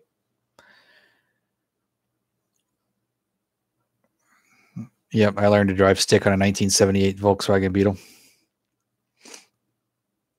1989 Toyota Corolla Jaja. I'm not sure if you're... No, that's Jaja, like haha, right? That's like that Spanish thing. You got it in 2015? Oh. Wait a sec. Oh, okay. Yeah, you're a lot younger. Sorry if I'm late. Yeah, just... No, you're not late, dude. We only started an hour and 37 minutes when we're just getting started. Chrysler Conquest. It's funny you mentioned that.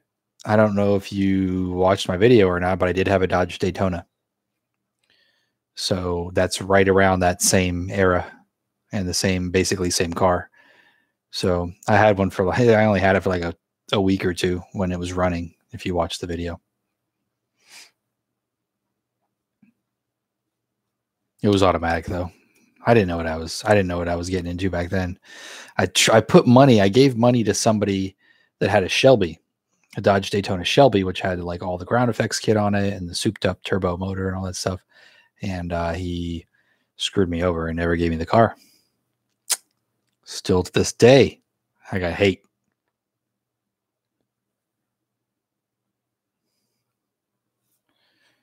I always wanted a Prelude.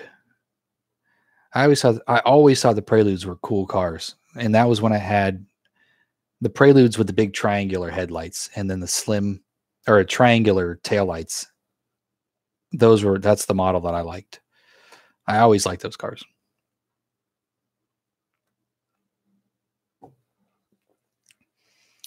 Tell you what else I always liked was the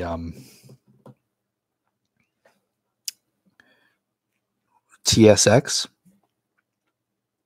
Was that right? An Acura TSX? Gosh, I'm going back far here now. TSX, right? Does that sound... No, is that... No, it's not a TSX, is it? Yeah. Mm-hmm. Yeah, TSX. Good looking car. I always liked those. Yeah, TSX was a bit newer. Yeah. The cool thing is, they came out with like they came out with like an all-wheel drive TSX that was like a souped up version or something like that. And I remember eating one alive in my SRT4. So that was fun.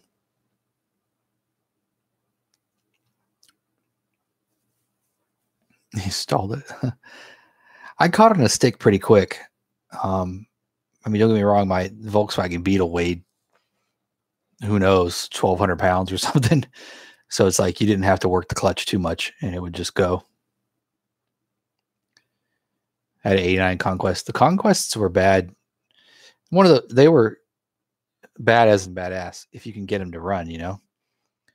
Just like my 90, I had a 90 TSI all-wheel drive, you know, Talon.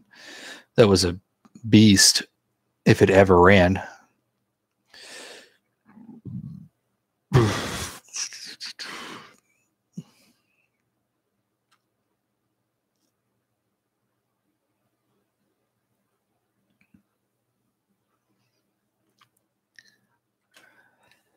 I feel like I should send you a consolation prize, Speed Demons. Just shoot me your address. I'll send you something. I don't care. Everybody's a winner. 20 months. TSX was been TSX. They have a 2019 TSX.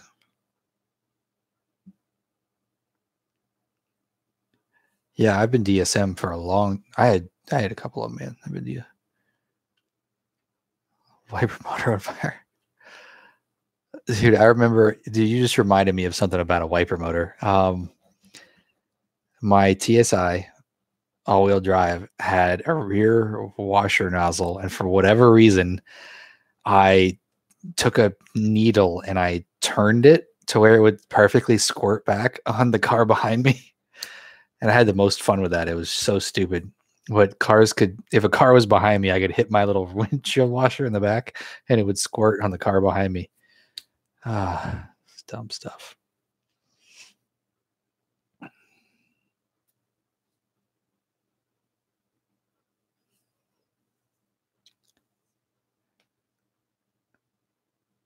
Piss mode when it ran.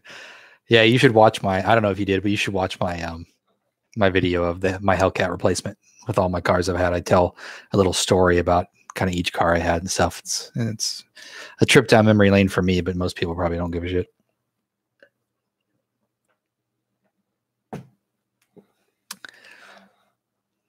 Uh, 2019. Out of 2001. 2019. Oh, they sure do. TLX. Is it a TLX? TSX? I don't want images. Oh, yeah. Oh, no, they call it TLX? Maybe it's TLX. 290 horsepower V6. Pretty sweet.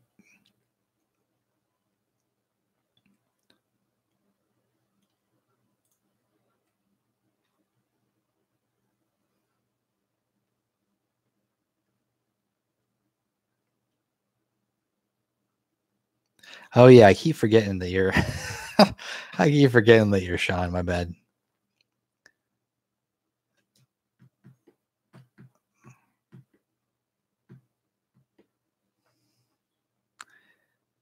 I can't keep track of everybody's handles, let alone their real names.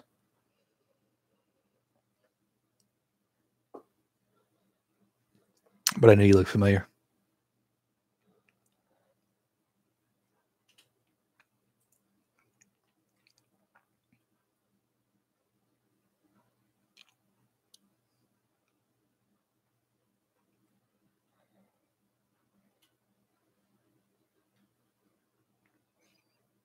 Well, well, Pol Pot. I think you're delayed like 10 minutes, dude. Seriously. All right, here we're going to do a test. Get ready. And I'm going to talk about this for just a minute so you can prepare yourself. And I want to see how long it takes you to type something. So you're going to type something and hit enter or whatever you're doing. And then I'm going to time it for how long it takes you to respond. Okay. Oh, look at that. Oh, it's just so adorable. Okay. So I'm going to get out my timer. Get ready. Stopwatch. Stop. Oh, come on. For crying out loud. Clock. Sorry. It's a clock. All right. Stopwatch. Okay. Ready? I want you to type the word Coolio right now.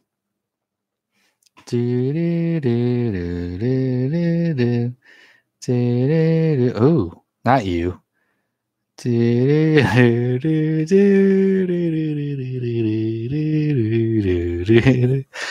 All right, we might have Speed Demons chiming in here at any moment. We are going on 22 seconds. 22 seconds. Do do do do do do do do do do. Oh my god, it's been almost 40 seconds. Do do do. Okay, he's just falling off the face of the earth. Do do do do do do. Yeah, he's probably stalling now. Oh, geez. Yeah, probably. Yeah, I figured he was. I mean, the way he's talking, he's got to be way far behind. Where are you at? The boonies, man? I'm just gonna stop my timer because it's been over. It's been over a minute. OMG, you weren't supposed to type OMG. You were supposed to type. You were supposed to type Coolio. How do you know you were 4.19 seconds behind? What does that mean? 4 minutes and 19 seconds behind? I bet you he's not even heard what I've said yet. And then we're gonna see Coolio. Watch. It's gonna be like next dimension shit here in a second. Wait for it. I should have resumed the timer. Coolio, yeah. It happened. Oh shit, I stopped. Okay, dude, you're at least okay. So I just resumed this, and that's at a minute and 36 seconds. So you were probably at a good you're probably a good 2 minutes behind us, man. That's crazy. There's a Camaro. Oh, that's funny. I mean, it's not funny. It really isn't. I'm sorry.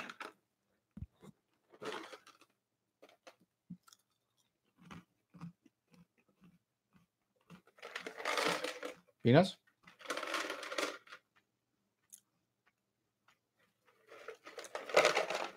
It's really not.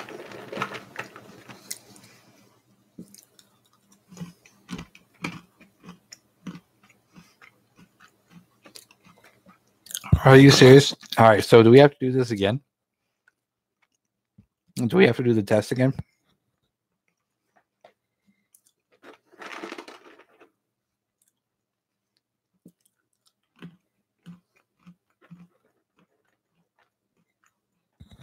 I'm surprised I have 10 people watching this at this point right now.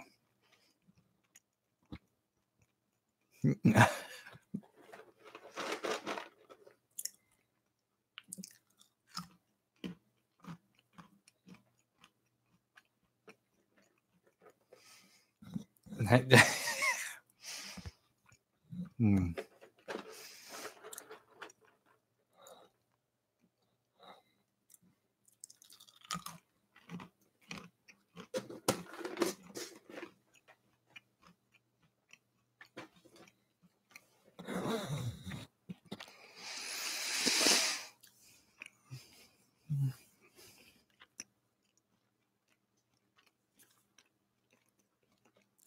See.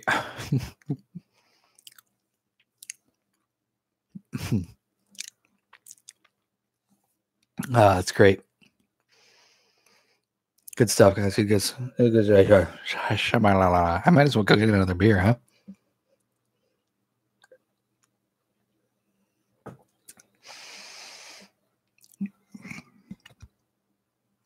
At this point, okay, I see those numbers dropping. Okay, we had 10 or 11 in here, and now there's only 7. If you're in here this long and you don't say bye, that's fucked up, okay?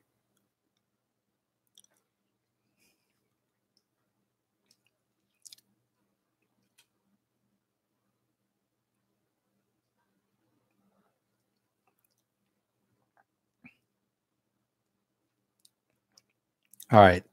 So can we do this again? Speed Demon, can we do this again? Because I really want to see. Are you ready? Let me know. You're back on track? Okay, you're back on track, so get ready. It's not going to be Coolio this time.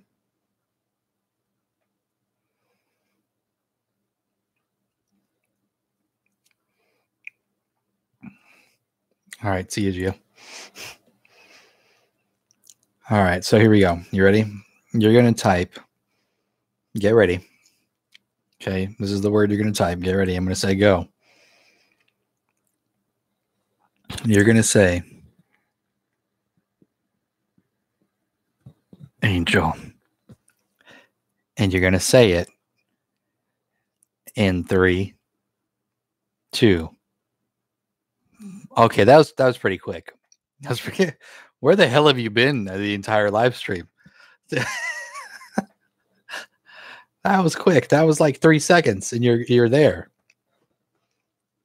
Okay, so it was a conspiracy. He was really just trying to win by saying he had 20. I see it now.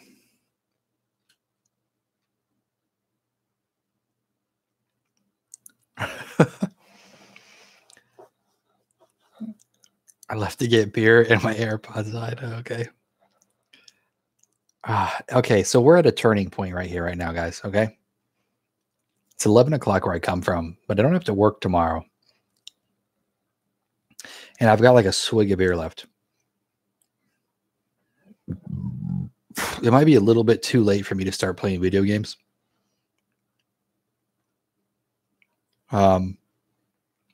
So if anybody wants to keep talking, I'll go get another drink. But if we're done here, I can be done here.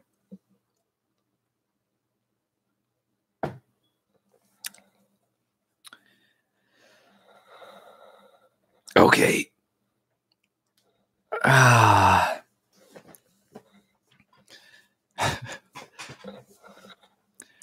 Michael, go get another drink.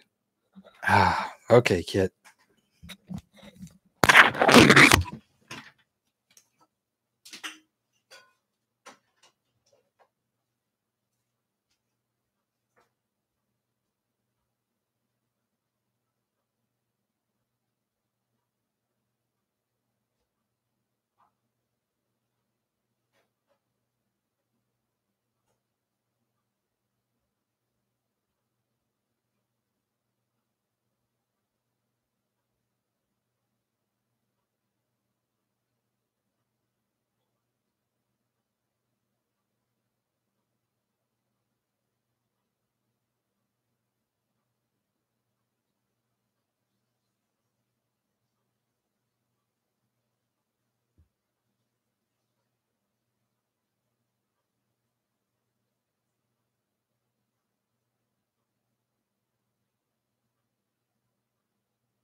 Hey, I actually gained a couple people when I left. Maybe I should leave. Maybe I should leave more often. Sorry, I had to take like one of those never-ending pisses. All right. So, all right, now we're running this shit. Everything. Nah, I'm good, dude. I'm just messing with these speed demons. Everyone's damn, y'all are all behind. How about a beer burnout? Please explain to me what a beer burnout is.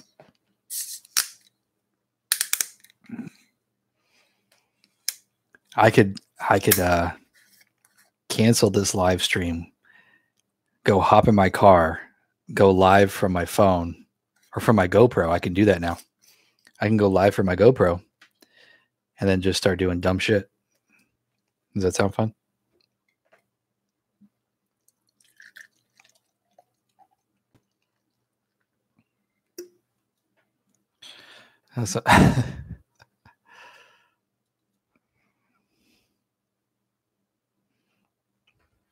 Shotgun that. Yeah, I don't shotgun, man. I'm a little bitch when it comes to beer. Like, I don't know what it is, man. It's not beer, it's carbonation. And I'm gonna sound like a little bitch right now, but it's like we're getting there, right? We're fam. I can't drink carbonated crap. That's why you see me pouring it into a mug. I can't. I don't know what it is, man. Whenever I drink carbonated stuff, it like hits me and I freaking start hiccuping and gagging and shit. Like, I can't chug beer. It sucks. It's not that I don't want to. It's just my body literally doesn't let me do it.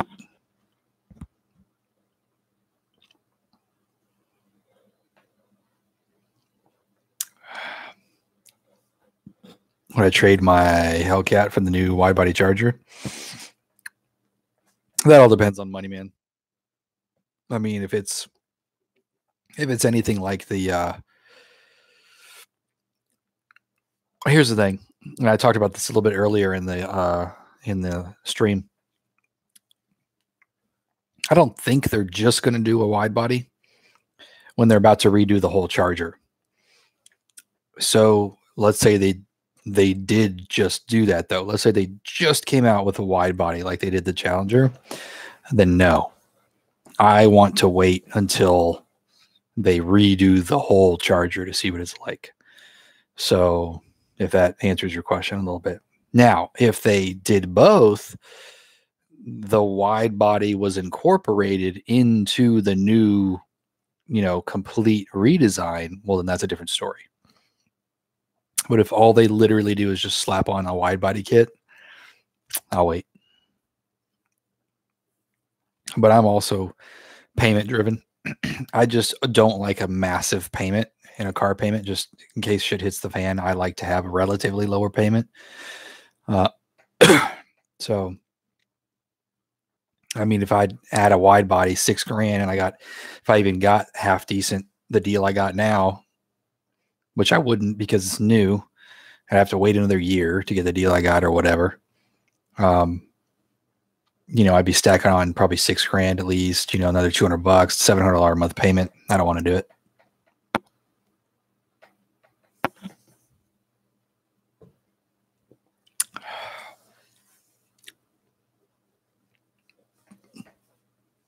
I wish there was a way I could share my screen. Like, I got to find a way that I can like flip it around to where my computer shows, I think there's that. I have to do that a different way. Like there's a different way to do the streaming. You can use a camera, like a webcam, and then there's like software that you can use.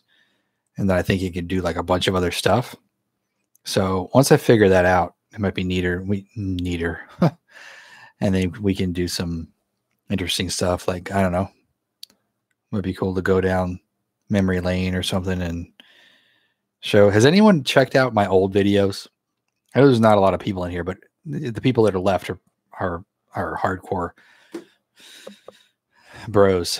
Have you checked out my old videos? Like old videos. I'm talking about like my SRT4s, my like old school. I'm talking about like long time. It was before I even did the YouTube thing. I just posted videos, for like people to, in case I wanted to show a friend, it was on YouTube and they could just look at the video, I wasn't like trying to incorporate myself into the videos. I only started doing that back when I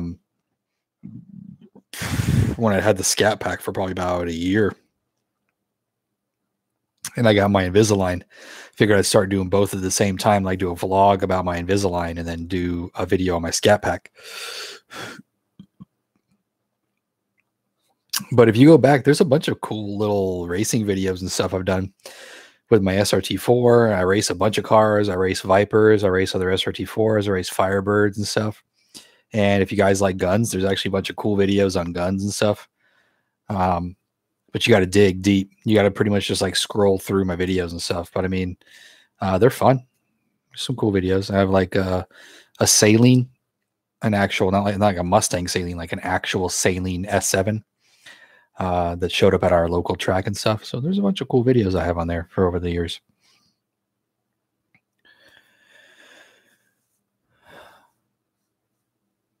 Okay, let's see. I kind of the new ones. What's up?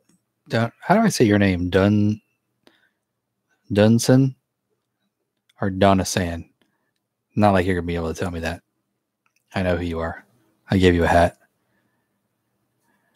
Why is the Scat Pack RT lease cost so much now? The money factor isn't that good. So basically the interest rate really isn't that good yet. And I think they're just doing that because they know that they're selling, that they're hot right now. So they're just not really making them lease that good.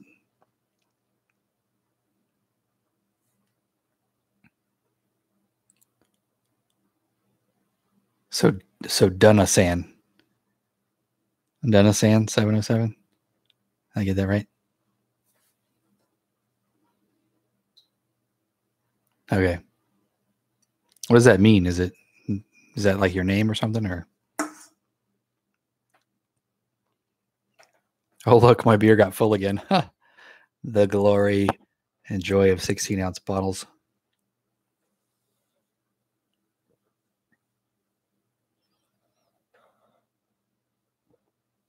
Oh. Mm.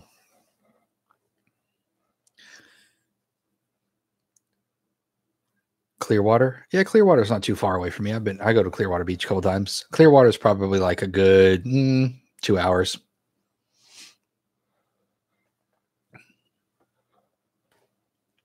Show you.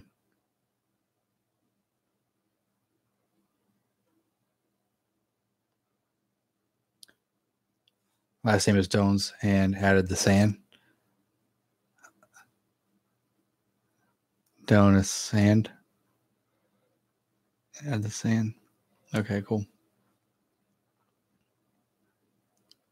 Yeah, I'll show you where I'm at here. Clear. Watch her.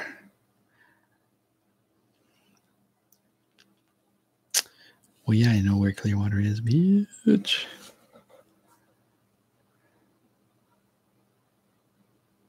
So that's where I am from Clearwater. I'm like right in the middle of the state, basically.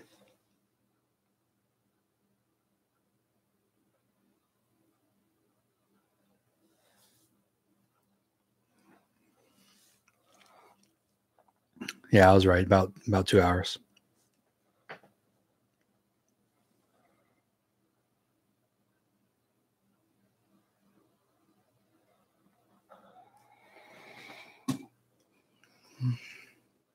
All right, that'll be cool. Yeah, we'll go cruise. I haven't done any cruising in the Hellcat. I haven't done any meetups or anything like that, or any Mopar stuff. I used to be hardcore when I had my SRT4. I was all up in that junk. Well, because that was like my first like new car, like newish car. And man, I love that damn thing. I got to get another one of those eventually. Talk about a badass car. I used to love ripping up V8s in that thing. You know, it's funny. I was totally. I'm not against the V8s, but I was totally about the whole life of not having a V8 and smoking V8s type thing. You know, like the whole underdog thing.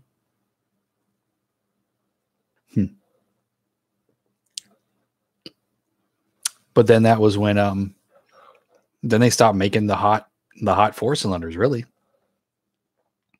I literally bought my Dart so I could buy, because waiting for the SRT Dart to come out, which was literally in FCA's 5-year plan, and they never did it. So I bought my Dart. And I was like, okay, well, I'll just ride this Dart out until they come out with an SRT Dart, and they never did. But it's like, dude, if they would have put that new 2-liter they got, if they would put that 2-liter turbo and made it all-wheel drive, I'd be driving a Dart right now, probably. I mean, because that thing's like almost 300 horsepower and over 300 foot-pounds of torque. Oh, excuse me. Tune that thing. It's over. Yeah. V8s kind of came back. Yeah, there was a Caliber SRT4, but that thing sucked. I mean, I wouldn't say it sucked, but yeah, I would. It sucked. I never liked the look of them. It was an odd look. So they, of course, flaked and fell apart. Oh yeah, dude. Now that yeah, the Neon S, now that the Neon S for RT4s have been out for so long, and you can get them for so cheap now, they've gone crazy and made those things super fast. I mean, I ran a 12.2 in my SRT4 with bolt-ons and a 50 shot.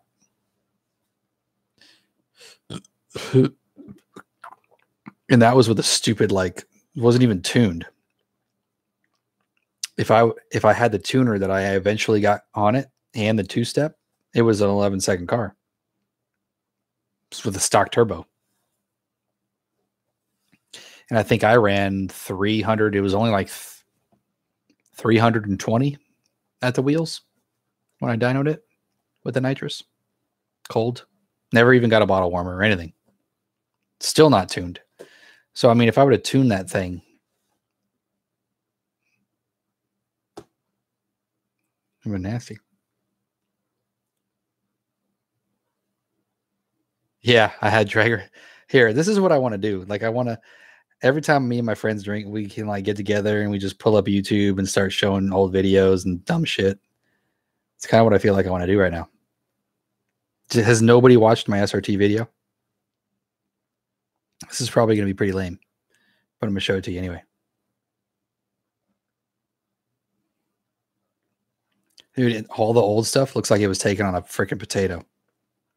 Because it literally was. And I didn't think it was that bad, but like back then, you know, what is it, 9 years ago or 10 years ago, everything was like 480p or something. I don't even know what the hell 480p is. That's all it was back then. Here, this is my Dodge SRT4 hybrid video. It burns gas and rubber. Check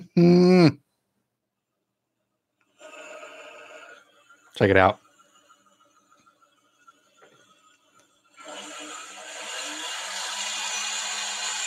Back wheel dragging. Second gear.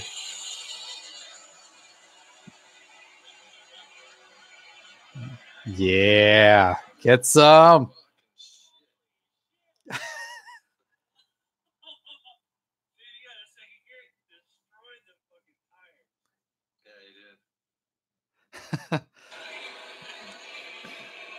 Oh, and it just happened to go to my SRT doing 12.2. So here's I'll just show it to you. You see the drag radials up front.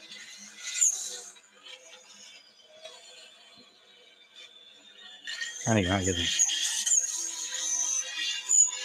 Look at that. Oh my gosh. Oh, I just dropped my phone. This is getting fun. You guys don't subscribe for this. Okay, come on. You see it?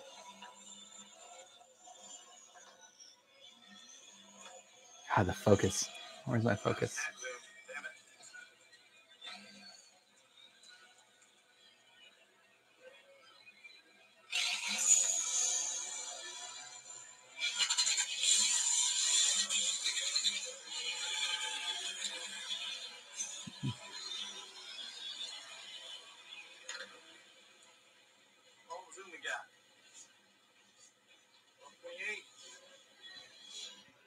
So that was me running a 12.2. That was my best run that I actually got on camera.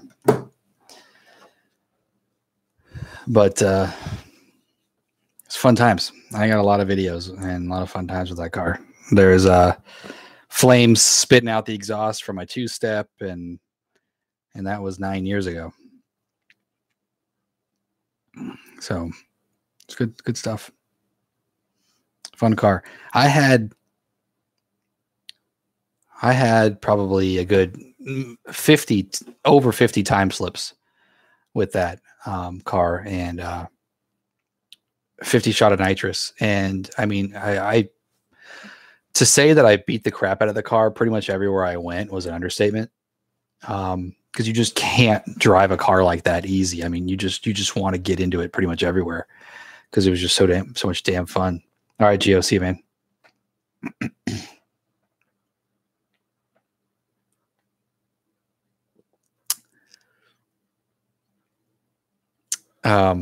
The only thing that ever happened in that car was I busted a shift fork from all the watt shifts I was doing.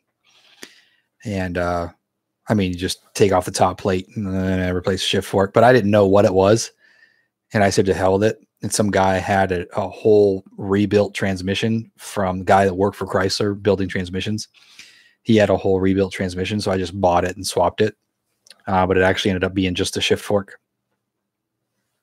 And that was it. And I drove it for like 120,000 miles. And when I sold it when did I get mine? 2014. I sold it in 2014 with 120,000 miles on it. It still did not smoke. The turbo had if you could barely move the shaft plate, and the turbo was just not even, almost non-existent. No leak in oil, no nothing. I mean, those were solid cars if you took care of them. Which, other than me beating on it, I took care of the car.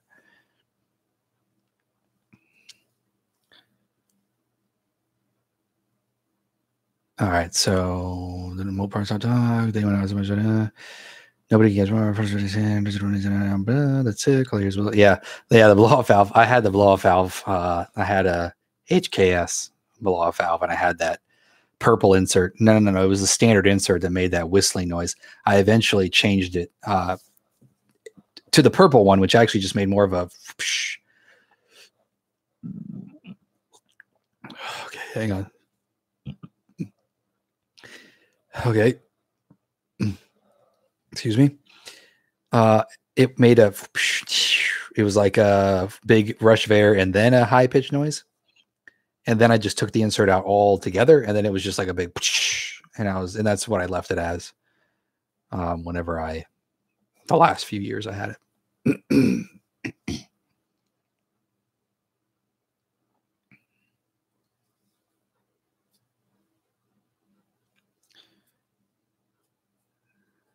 It's also why the SXT can't resist V8s and racked up 7 tickets in 2 years. Yeah, man. When I had that SRT4, I almost lost my license. So, I mean, I can relate. But when I got to that point, I'm like, okay, what the hell? I am not losing my license over doing this dumb shit. Ever since, I have my moments of where I rip it up. And then that's it. I don't speed. I'm 9 miles an hour over. I set my cruise control, and I'm good. And I also bought a really good radar detector that can detect radar from freaking over a mile away. It's ridiculous. And I haven't got a ticket since. So that's been nice.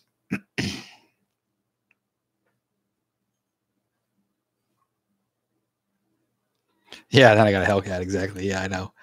Well, it's funny if you watch my yeah, no, don't get me wrong, dude. I know the even pop, they have pop radar and then LiDAR and then laser, all that stuff. But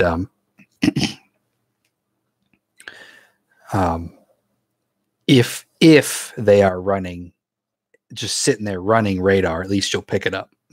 I know that it's not an end all situation, because shit, a month after I bought the radar detector, I got busted, and it was because they used that pop radar crap. He came up over the hill, and then all of a sudden I saw my radar detector go on, blah, blah, blah, and that was it. And then he got me. But then there's other times where I literally thought it was broken.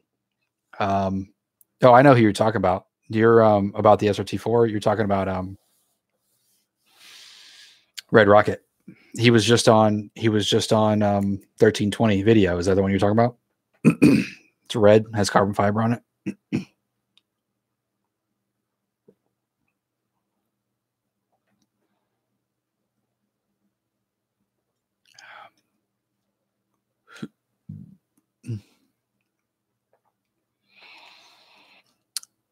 Travis, I'm pretty sure that's who you're talking about. I was talking to you, the guy on YouTube. I don't think he's on YouTube. He was just on 1320 with his SRT. His name's Chris Mimikos. If that's who you're talking about, I'm pretty sure that's who you're talking about. He has like the fastest, like one of the fastest SRT4s in the country or something like that. He holds a couple record or something with it. The fastest BWP turbo or whatever it is, big wheel turbo. Now you're not answering me, so it's weird.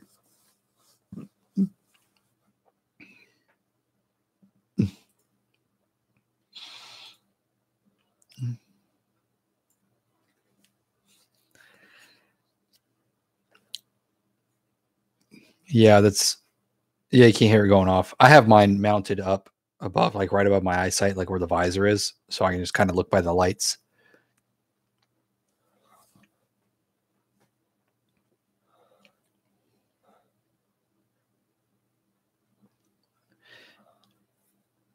Is anybody still here?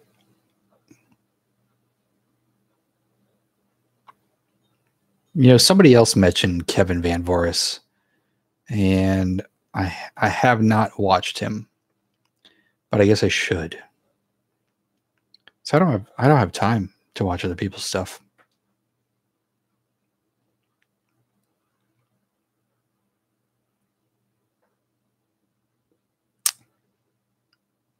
Well, that's cool. Way in a Rubicon. That's nice. Maybe one day. Maybe one day if you guys tell your friends.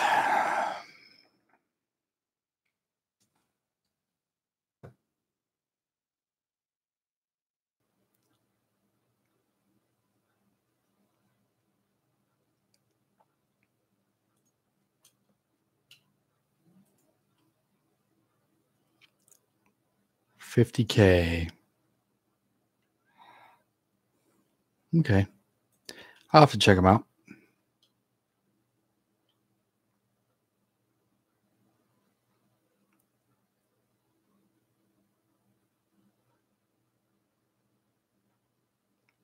He has them all wrapped in paisley. His car here in Michigan getting to build the motor at Livernois.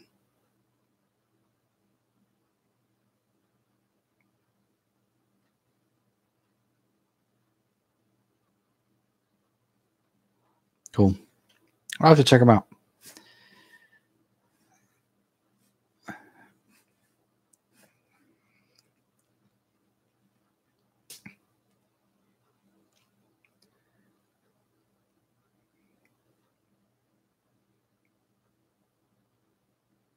Yeah, I heard something about that too. Of course, I really wasn't into his whole channel or anything yet. So,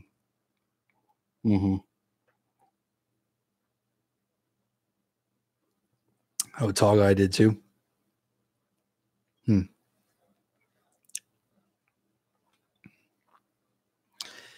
Maybe one day. Maybe one day I'll be like those guys. One day.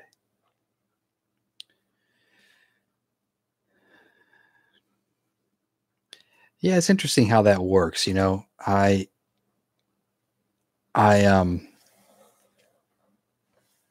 feel like I try to put out good content and make my videos watchable. You know, make sure there's not like shakiness in it, and do my best to get the best audio I can. And then I look at some of these channels and I'm like, how in the hell do people watch this? And he has like 1 million subscribers or something, or 100,000. So, you know, hopefully people will eventually maybe get a hold of it and appreciate what I'm doing, which I know a lot of you do. And that's why I have the subscribers that I do now. But I hope to keep expanding for sure. Which is why I want to kind of diversify my content a little bit, make some funny stuff here and got some stuff coming on the Hellcat there, and, you know, hopefully become a resource to people all over the country, you know, when they're looking to buy a new car.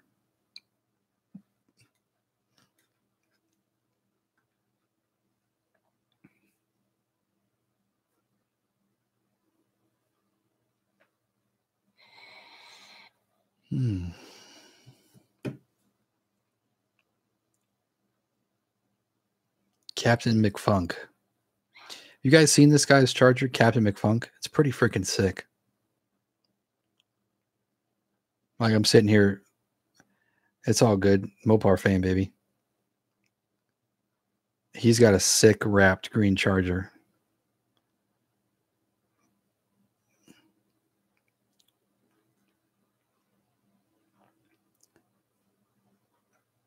Street speed. Yeah. That dude. I wish Instagram would let you like blow up pictures, but let me show you this guy's car.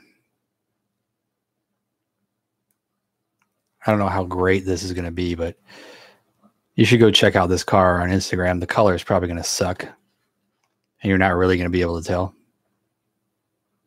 at all. Hang on. Hold up. I got focus here. Ready? There we go. This is like a green.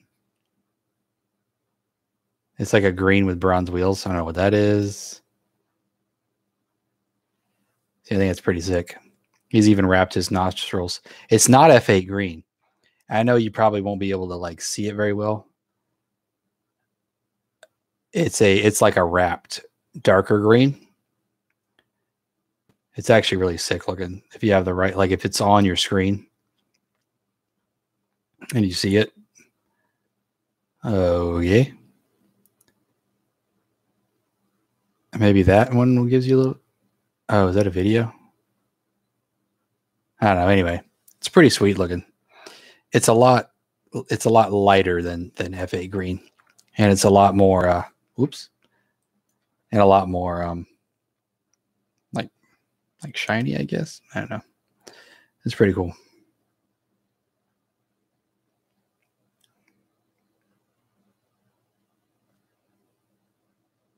I finally have some stuff coming from my car pretty soon. It's on order. Here, I'll show you a little picture since you guys are on here. Give you a little teaser.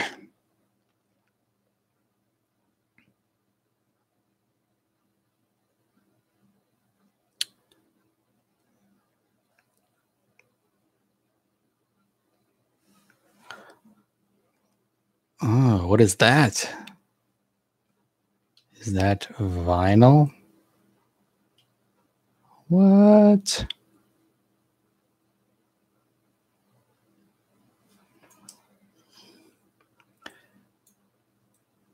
So anyway, there's going to be video on that coming pretty soon, but it might not be until next week because I don't know when it's going to come in. My Instagram is the exact same as the channel name.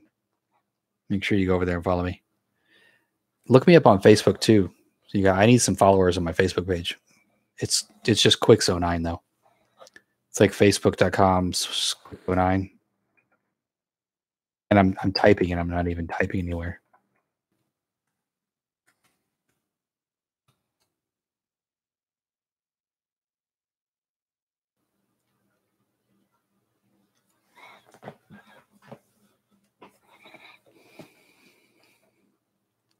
It's kind of a candy. It's kind of a candy apple.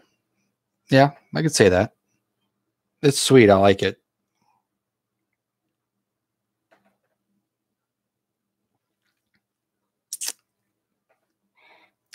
Oh, you're Shalamanaya. You're Chicago Scat Pack. I think I have you on Instagram. Sounds familiar. Ooh, dang, look at that bitch. Ooh. Oh, shit. I swear Instagram's like softcore porn for crying out loud. Yeah, Chicago Scat Pack. There's Steve.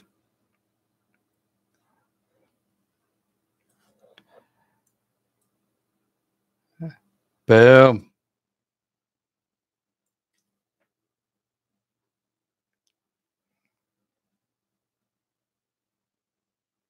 Oh, what the hell? Who said Chicago Scat Pack?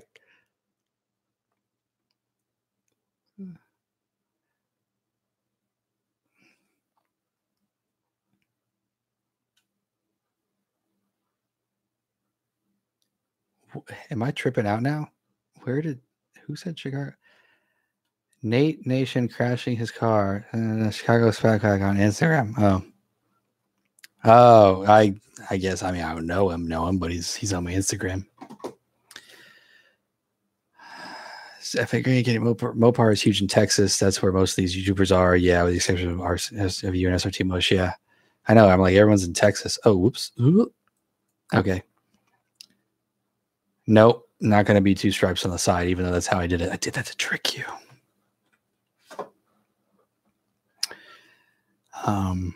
Daily driver aspect, Ashley. Amazing. If you're talking about the Hellcat, it's fantastic. I went over that in one of my videos, and it's great. A lot of people can attest to it here too. The Hellcat is just ridiculously daily drivable with 707 horsepower. It's it's like driving around a 700 horsepower couch, and you would never know it. You would never ever know it had 700 horsepower until you put your foot to the floor. That is the only way you'll know.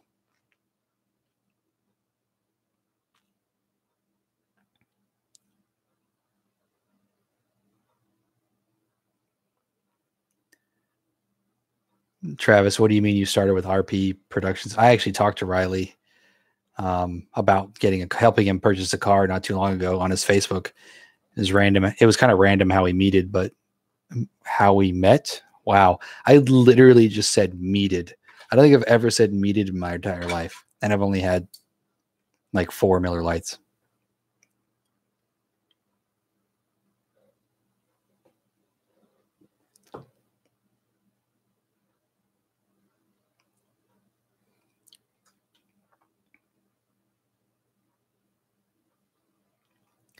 Would I wrap my Hellcat? Yeah, sure. Somebody wants to pay for it. I'm not wrapping the whole thing, but I'm wrapping part of it. So y'all just have to stay tuned. What's the name again? Are we talking about the green? I don't know now.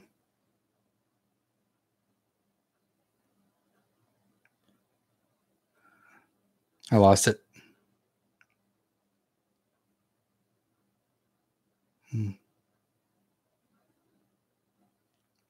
One of those guys, I think, just saw him.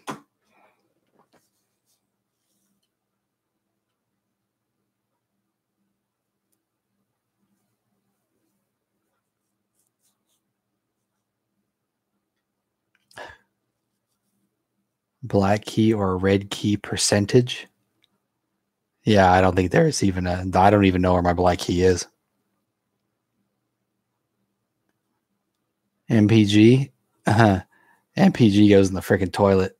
Of course, that all depends on how you drive it, but I mean, I have 2 miles back and forth to work. So, I mean, when I'm driving those 2 miles, I'm usually getting it. Or, I mean, they're just, I accelerate twice to 60, basically, if I get stopped by the one stoplight between me and work. So that's pure city miles. And then when you remote start the car, the longer it sits there, the longer it counts against your mileage. So, I mean, my mileage, I think if I pull up my mileage right now, it's like 9 miles to the gallon. The thing about the Scat Pack is it has MDS, the multi-displacement system. The Hellcat doesn't. So whereas you could get like 28 miles to the gallon, 29 miles to the gallon on the highway with a Scat Pack, you're getting 22, 23 max with the Hellcat.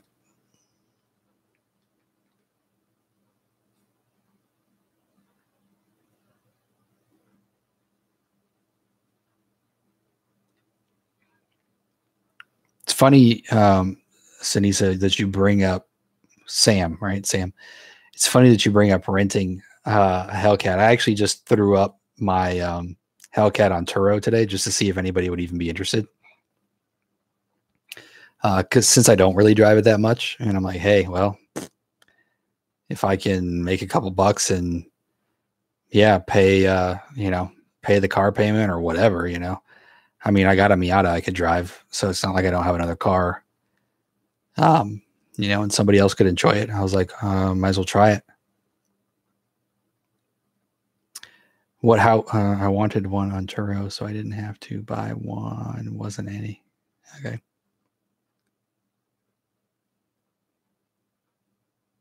How was your experience on Turo, like with the rental?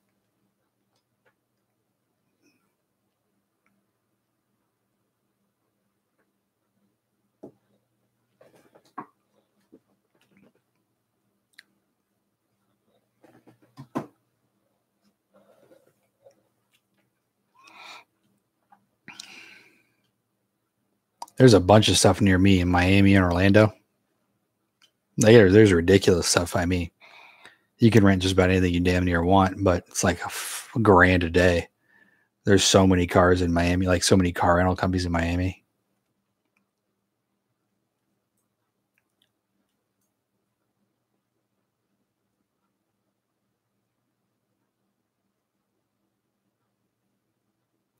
Okay, that was cool. I was wondering how people, you know, if they'd be respectful of the car. I was like, you know, I don't mind obviously, you know, somebody doing, you know, one burnout or whatever, but it's like, you know, you're gonna sit there and like straight up burn the tires off of the thing, then that would suck. Because it's like you're not gonna hurt the thing just, you know, pedaling it, you know, or put it to the floor. I mean, it's what it's designed to do. I do the same thing every day. So I'm not worried about that. I was actually considering buying, you know, even buying another set of tires, just putting on cheap Turos or something for the rear whenever I rent it out, and then I'll just swap it for my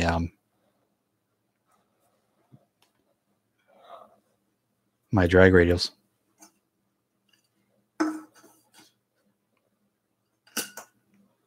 CSB Demons. It was $300 for one day. See, that's what I was wondering how much I should charge, because I just don't know. I just don't know. There's other ones down south that were doing like, one of them had 229. He had 229 a day, and it wasn't for the red key, but you don't know that unless you read his description. So there were some people pissed off because they showed up to get it, and then they handed them the black key, and they're like, "Oh no, it's $50 extra a day for the red key." But I think that's his way of getting around paying Turo, because Turo takes a percentage, like 25%. So that's how he got. That's how he gets around that. So I think I have mine up there for like 220 right now. Whatever. Might get $200 a day with it. I'm cool with that too.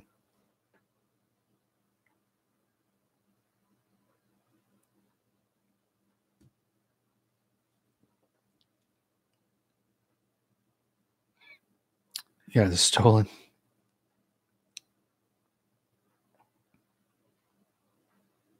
What was the channel? The first channel you subscribed to, Travis? RP?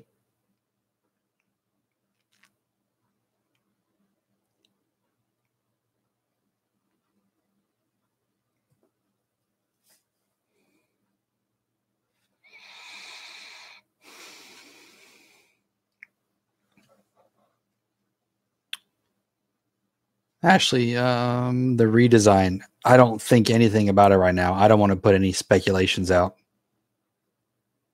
And I'm with you there, Manisa, yeah, or Sinisa. I'm like mixing up letters and names now. I don't, you know, I don't. Who knows if it's gonna be 2020? Who knows if it's gonna be 2021? All I know is I'm just super excited about it, because you know they've had the same model, which still looks good since 2015, and I'm just really interested to see what they're doing with it, because everyone's bitching about weight. You know, everyone's wanting. You know, they're talking about different power plants. Excuse me, they're talking about wide bodies. So I'm just really interested to see what they come out with. But I don't like to speculate. I'm not going to sit there and go, you know, and try to guess what's going on.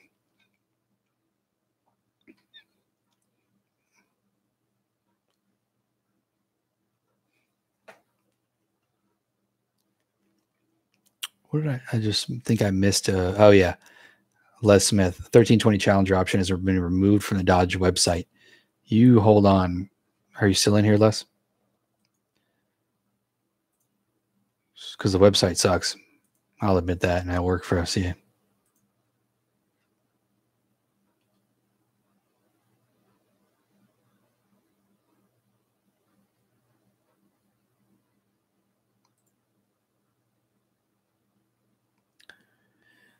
1320 Challenger. I don't think so. Just the 1320 model maybe is not available for order this time. Let me see. Dodge 2019 Challenger. It says it was added on 11/26. RT Scat Pack. 24G.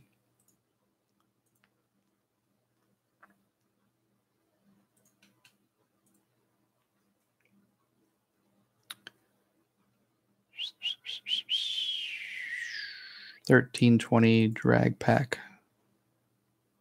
$13.20 comes standard with only a driver seat. All stock orders must also have a front passenger seat or plus group.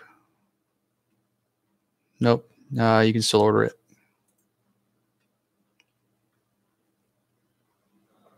So it might have been removed from the website for whatever reason, but you can still order it in the system. So you can't go by the website, unfortunately. It's complete garbage. So no, the 426 is not coming. That was another thing that Driveway Demons, said, and I was like, nah, no, I don't think they're going to do that. With all his calculations and weird things that he comes up with, is hilarious.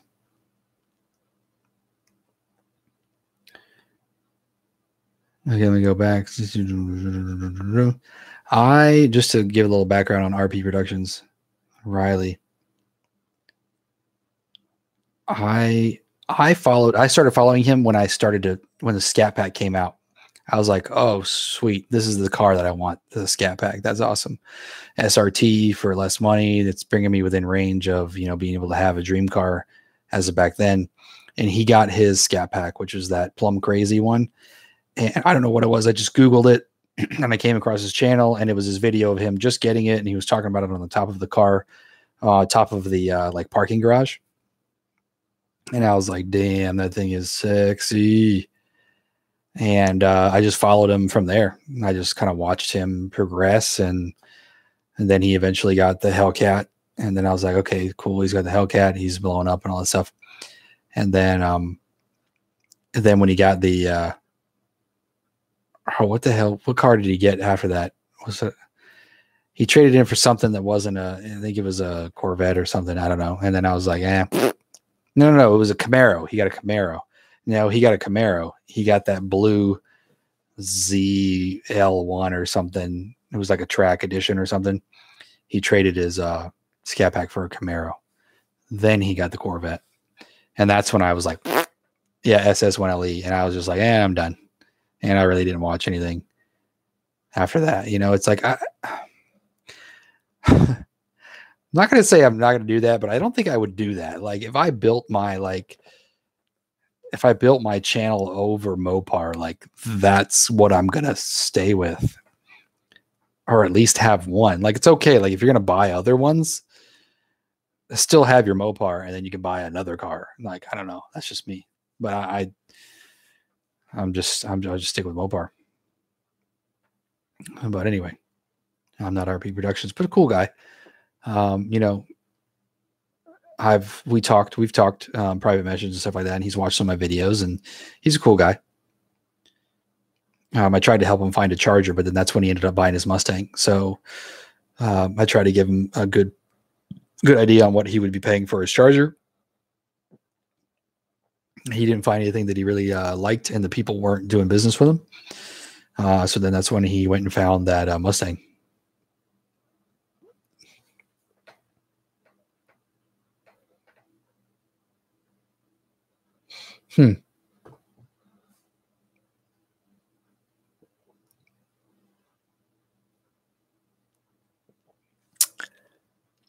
Okay, so yeah, somebody said thoughts, which I went over this a little bit earlier in the stream. Of course, we're 2 hours and 40 minutes into this, and people are still here talking to me. I don't know what the hell's wrong with you guys. Earlier in the stream about the electric Challenger, they already have powertrains out there like that, so it's not like it's a big surprise. We already have powertrains like that. The 5.7 Hemi already has e-torque, which is a electric assisted engine, and then we have the 2-liter turbo, which is an electric assisted engine. And, you know, what's the big deal if the bigger V8s get it? If you want to give me 100 more horsepower of instant torque off the line, I don't care. As long as it's still got the V8 to back it up, you know, I'm good with it. It's whatever. It's just technology. We're moving on. Do I think it'll happen? Sure. Why not? There's two advantages of that. Off the line torque, insane. And then fuel economy on the road. So instead of, if you're just cruising, instead of you having to run 8 cylinders and 16 freaking spark plugs, if the electric engine just takes over while you're cruising and you get freaking, you know, infinite amounts of miles per gallon, you know, or at least the electric motor kind of helps turn the crank a little bit to bump those miles per gallon up, I'm good with that. And then another neat thing is if they incorporate it to like when you go to pass. So like so normally like the engine has to like downshift, you know, gas has to be pumped in and exploded and then moved. But the minute you put your foot down, like before your foot's even all the way to the floor, the electric power is already giving the car power during the shift, like during the downshift. So, you know, when you punch that gas and it's like, you're going, well, for when you're going from here to there, it's already jolting you forward while the transmission is getting engaged. I'm good with that.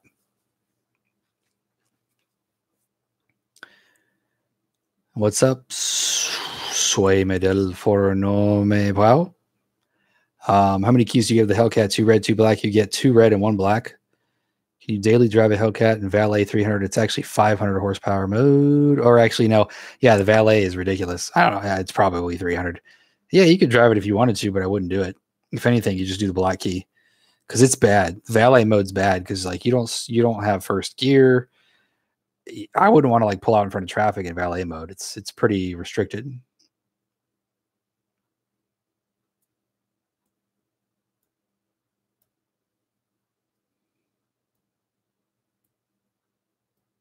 I'm reading the comments to see where I caught up.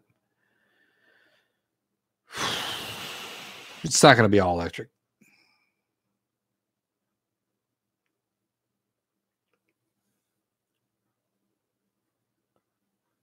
Thanks for coming in, Sam. Thanks for watching.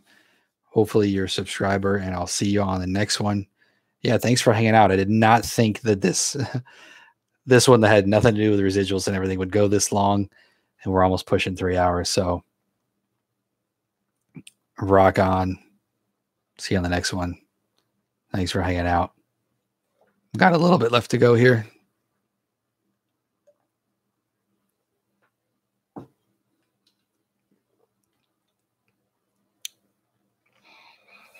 I'll probably have to do the beer shits tomorrow.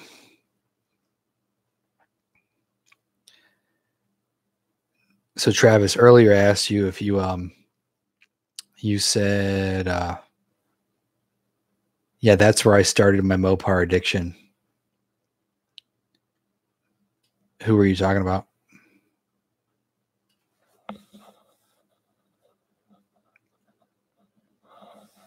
I'm gonna have to go to the bathroom here in a second.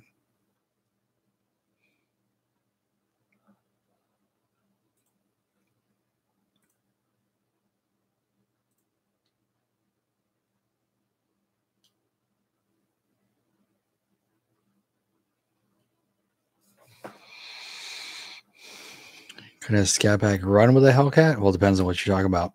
On a road course or a straight line, from a dig, from a roll.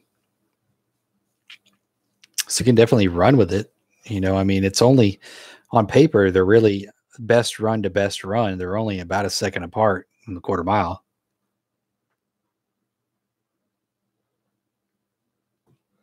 Unless you got the right tires. Shoot. Scat Pack's probably going to be running with it. That's what I tell people a bunch of times about Scat Packs. Scat Pack is just a fantastic all-around car. If I didn't get such a good deal on the Hellcat, I mean, I'd still keep the Scat Pack. I would go back to a Scat Pack, and I wouldn't have any like regrets either, just because it's such a good all-around car. you know, the Hellcat was absolutely completely worthless until I got rear tires on it. I actually was upset because I I couldn't do what I used to do with the Scat Pack. I used to be able to, excuse me, roll out onto the highway, punch it, and just eat it to 60, 65 and have a blast. The Hellcat, I could try to feather it at 20, forget it, spinning out till 45, feather it, punch it again, spinning out till freaking 60. It was a joke. I was like, why the hell did I even buy this car if I can't even drive it up to highway speeds? So, that I finally, put some drag radials. Okay. You got to have drag radials on the back of the Hellcat for it to go anywhere under 60. If you don't have a wide body, but I rode somebody's wide body. It's still Spin City with those tires on in a straight line. So, I have NT 555Rs on it now. And now I can kind of do what the Scat Pack does. I can kind of roll onto the highway 15, 20 miles an hour and feather into it, and I can go. And it's fun. But what the real difference is, after 70 miles an hour, that's when the Hellcat's going to pull away from the Scat Pack. But, how often do you do that? So you really have to think about, what you're buying the car for. Just a fun daily with a commute, then the 392 is a great, perfect all-around car. Tons of power. Sounds great when it starts up. Sounds great when it goes down the road. Tons of instant torque. So, shit. Challenge. Have I had a run against a Challenger Hellcat? No, I haven't run any other Hellcats, to be quite honest. But to give you an idea on the 8th mile type stuff, so that's, kind of a 0 to 60-ish, obviously a little bit more, but I had the same tires, same wheels and tires there. When I go to the track, they are 305 NT 05Rs, which are the next step drag radials, actual, barely any lines in them drag radials. And the best that I did on an OK is kind of a crappy track. It's a racetrack here in Sebring that they converted to an 8th mile every once in a while with little VHT, but still similar 60-foot times. The best I ever got in my Scat Pack was a 7.8, and the best I ever got my Hellcat was a 7.6. So, it just really depends on what you're trying to do, because 0 to 60, there ain't going to be much damn difference on the street.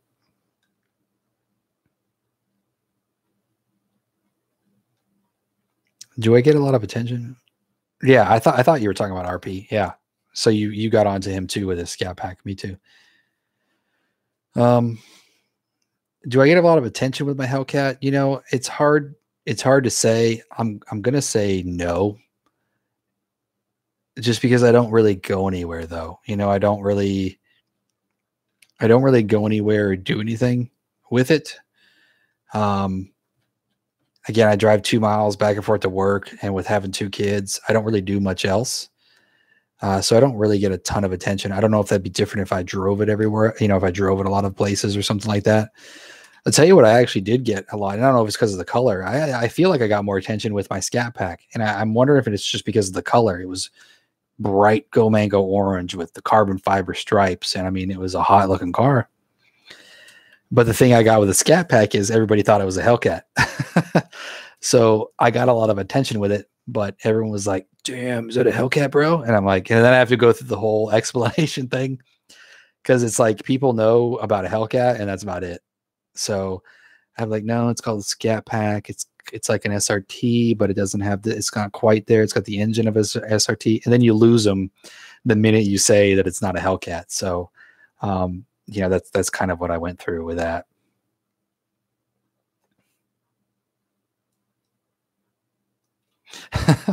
That's what I try to do. Ashley, some real talk. Ashley, are you actually a girl? Because there's a lot of my viewers are like 98, 99% males. And I thought I had a female in here earlier, but it ended up being a male. Ashley's a pretty good. Nah, bro.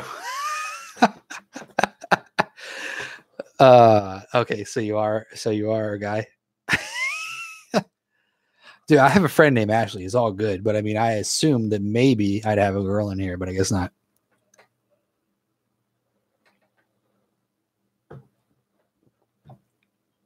It's all good, dude. I have a really cool friend named Ashley. It's all good.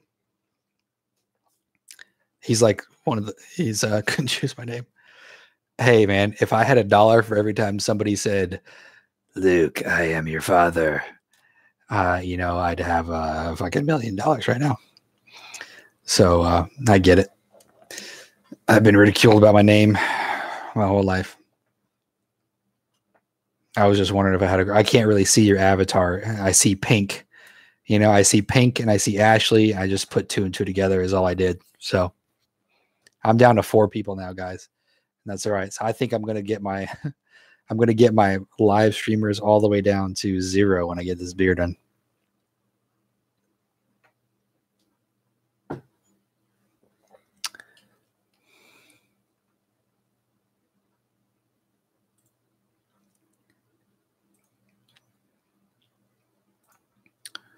Who do I have in here?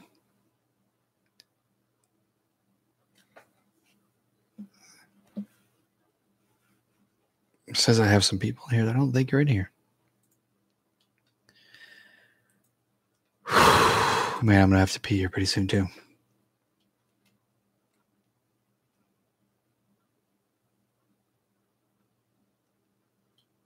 All right, guys. Am I going to race it? Yeah, check out my other videos. I already have. I took it to the track quite a few times, actually. Just go back and look at my videos, the playlist of my Hellcat. And I took it I've got a whole video of me taking it to the track. Eating Mustang, Camaro, all kinds of good stuff. Showing the time slips. It's just back at my videos. Check them out.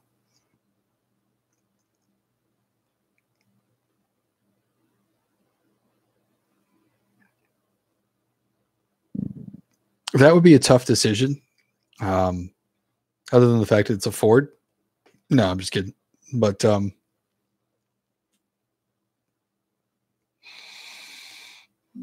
it's tough because they're both good cars. I mean, it's hard to say that it's not a good car. The 5.0 is just, I mean, they get amazing performance out of a 5-liter. So here's what I would say, honestly. And one of the reasons I went from a Scat Pack to a Hellcat is because there's not a lot of modifications that you can do to a Scat Pack. If you're looking for a car that you just want to drive, you're not going to modify it, sure, some appearance mods or whatever, but you're not really going to get into the engine and you're not going to want to try to get as much horsepower out of it as you can, then the Scat Pack is a great option.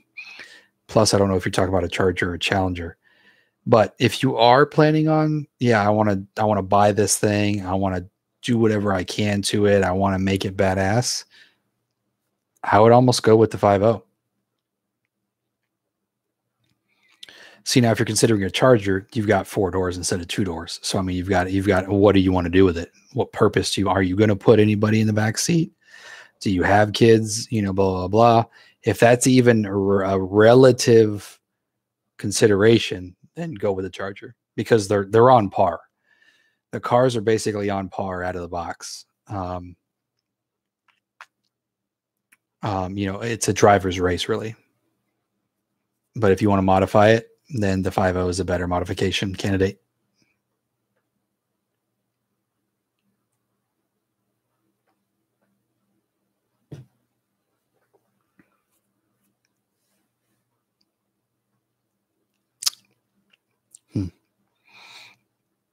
It's tough, man. But I mean, like you said, depends on whether or not you want to modify it or not. If you're planning on modifying it, I'd almost push you to the Mustang, maybe. Yeah, I mean, I could never do Mustangs because I've just never been a Mustang fan, for one thing, and I've always been a 4-door fan, so my 4-door cars have been limited. 4-door, I don't know what it is. I don't know. I just like sedans. I like performance sedans. I don't know why. I have a hard time not modifying cars. Yeah, me too. So, I mean, there's a whole heck of a lot more you can do to the 5.0s now. I mean, they take boost like a champ, you know, and, you know, they love modifications. So, can't really do much with a 392 unless it's big money. All right, guys, I'm about out and I've got to piss like a racehorse. Cheers. I think I'm going to end the live stream for people that are just coming at the end. Make sure you check out my other videos. This was more just like kind of a hangout tonight. I do videos usually every Sunday, maybe throw in one in the middle of the week. And I do this live stream, usually updating the Chrysler Capital residuals and any kind of question and answer that you might have about the car industry. And I do videos on my Hellcat as well. So just make sure you go check those out if you, like car videos and stuff, or car buying advice as well. So it doesn't matter what car you're looking for. You can pick up some good advice and tips and tricks from my other videos. So make sure you do that. And probably just going to have to say, ciao. I can't believe that I've almost been sitting here for 3 hours with you guys. Favorite band? It's funny you say that. I don't really consider them a band. Probably it might be a producer, man. I'm an electronic guy, and I have been for over 20 years. So genre is going to have to be electronica. I mean, I'm a big EDM guy or dubstep guy and trap. So I like electronic music. Nothing to hide about it, man. I'm not a fad. Like I'm not a fad goer. Like I've literally been into electronic music since I was 15, which, was 20 years ago. So it's not like I just jumped on the dubstep bandwagon or anything, but I mean, and it's got to be good stuff. The stuff that I listen to is not like cruddy underground stuff. I like electronic music, but I have total, I can get down on the classic rock. I love me some Foreigner and some, REO Speedwagon and freaking, Bon Jovi, and I can get down on the classic rock stuff, some 80s pop and, the rap or whatnot, but it's not my go-to. My go-to is pretty much BPM on, XM radio or channel 52. And they don't play a whole lot of dubstep, but, I like dubstep, trap, and dance and trance and all that stuff, man. It's just me.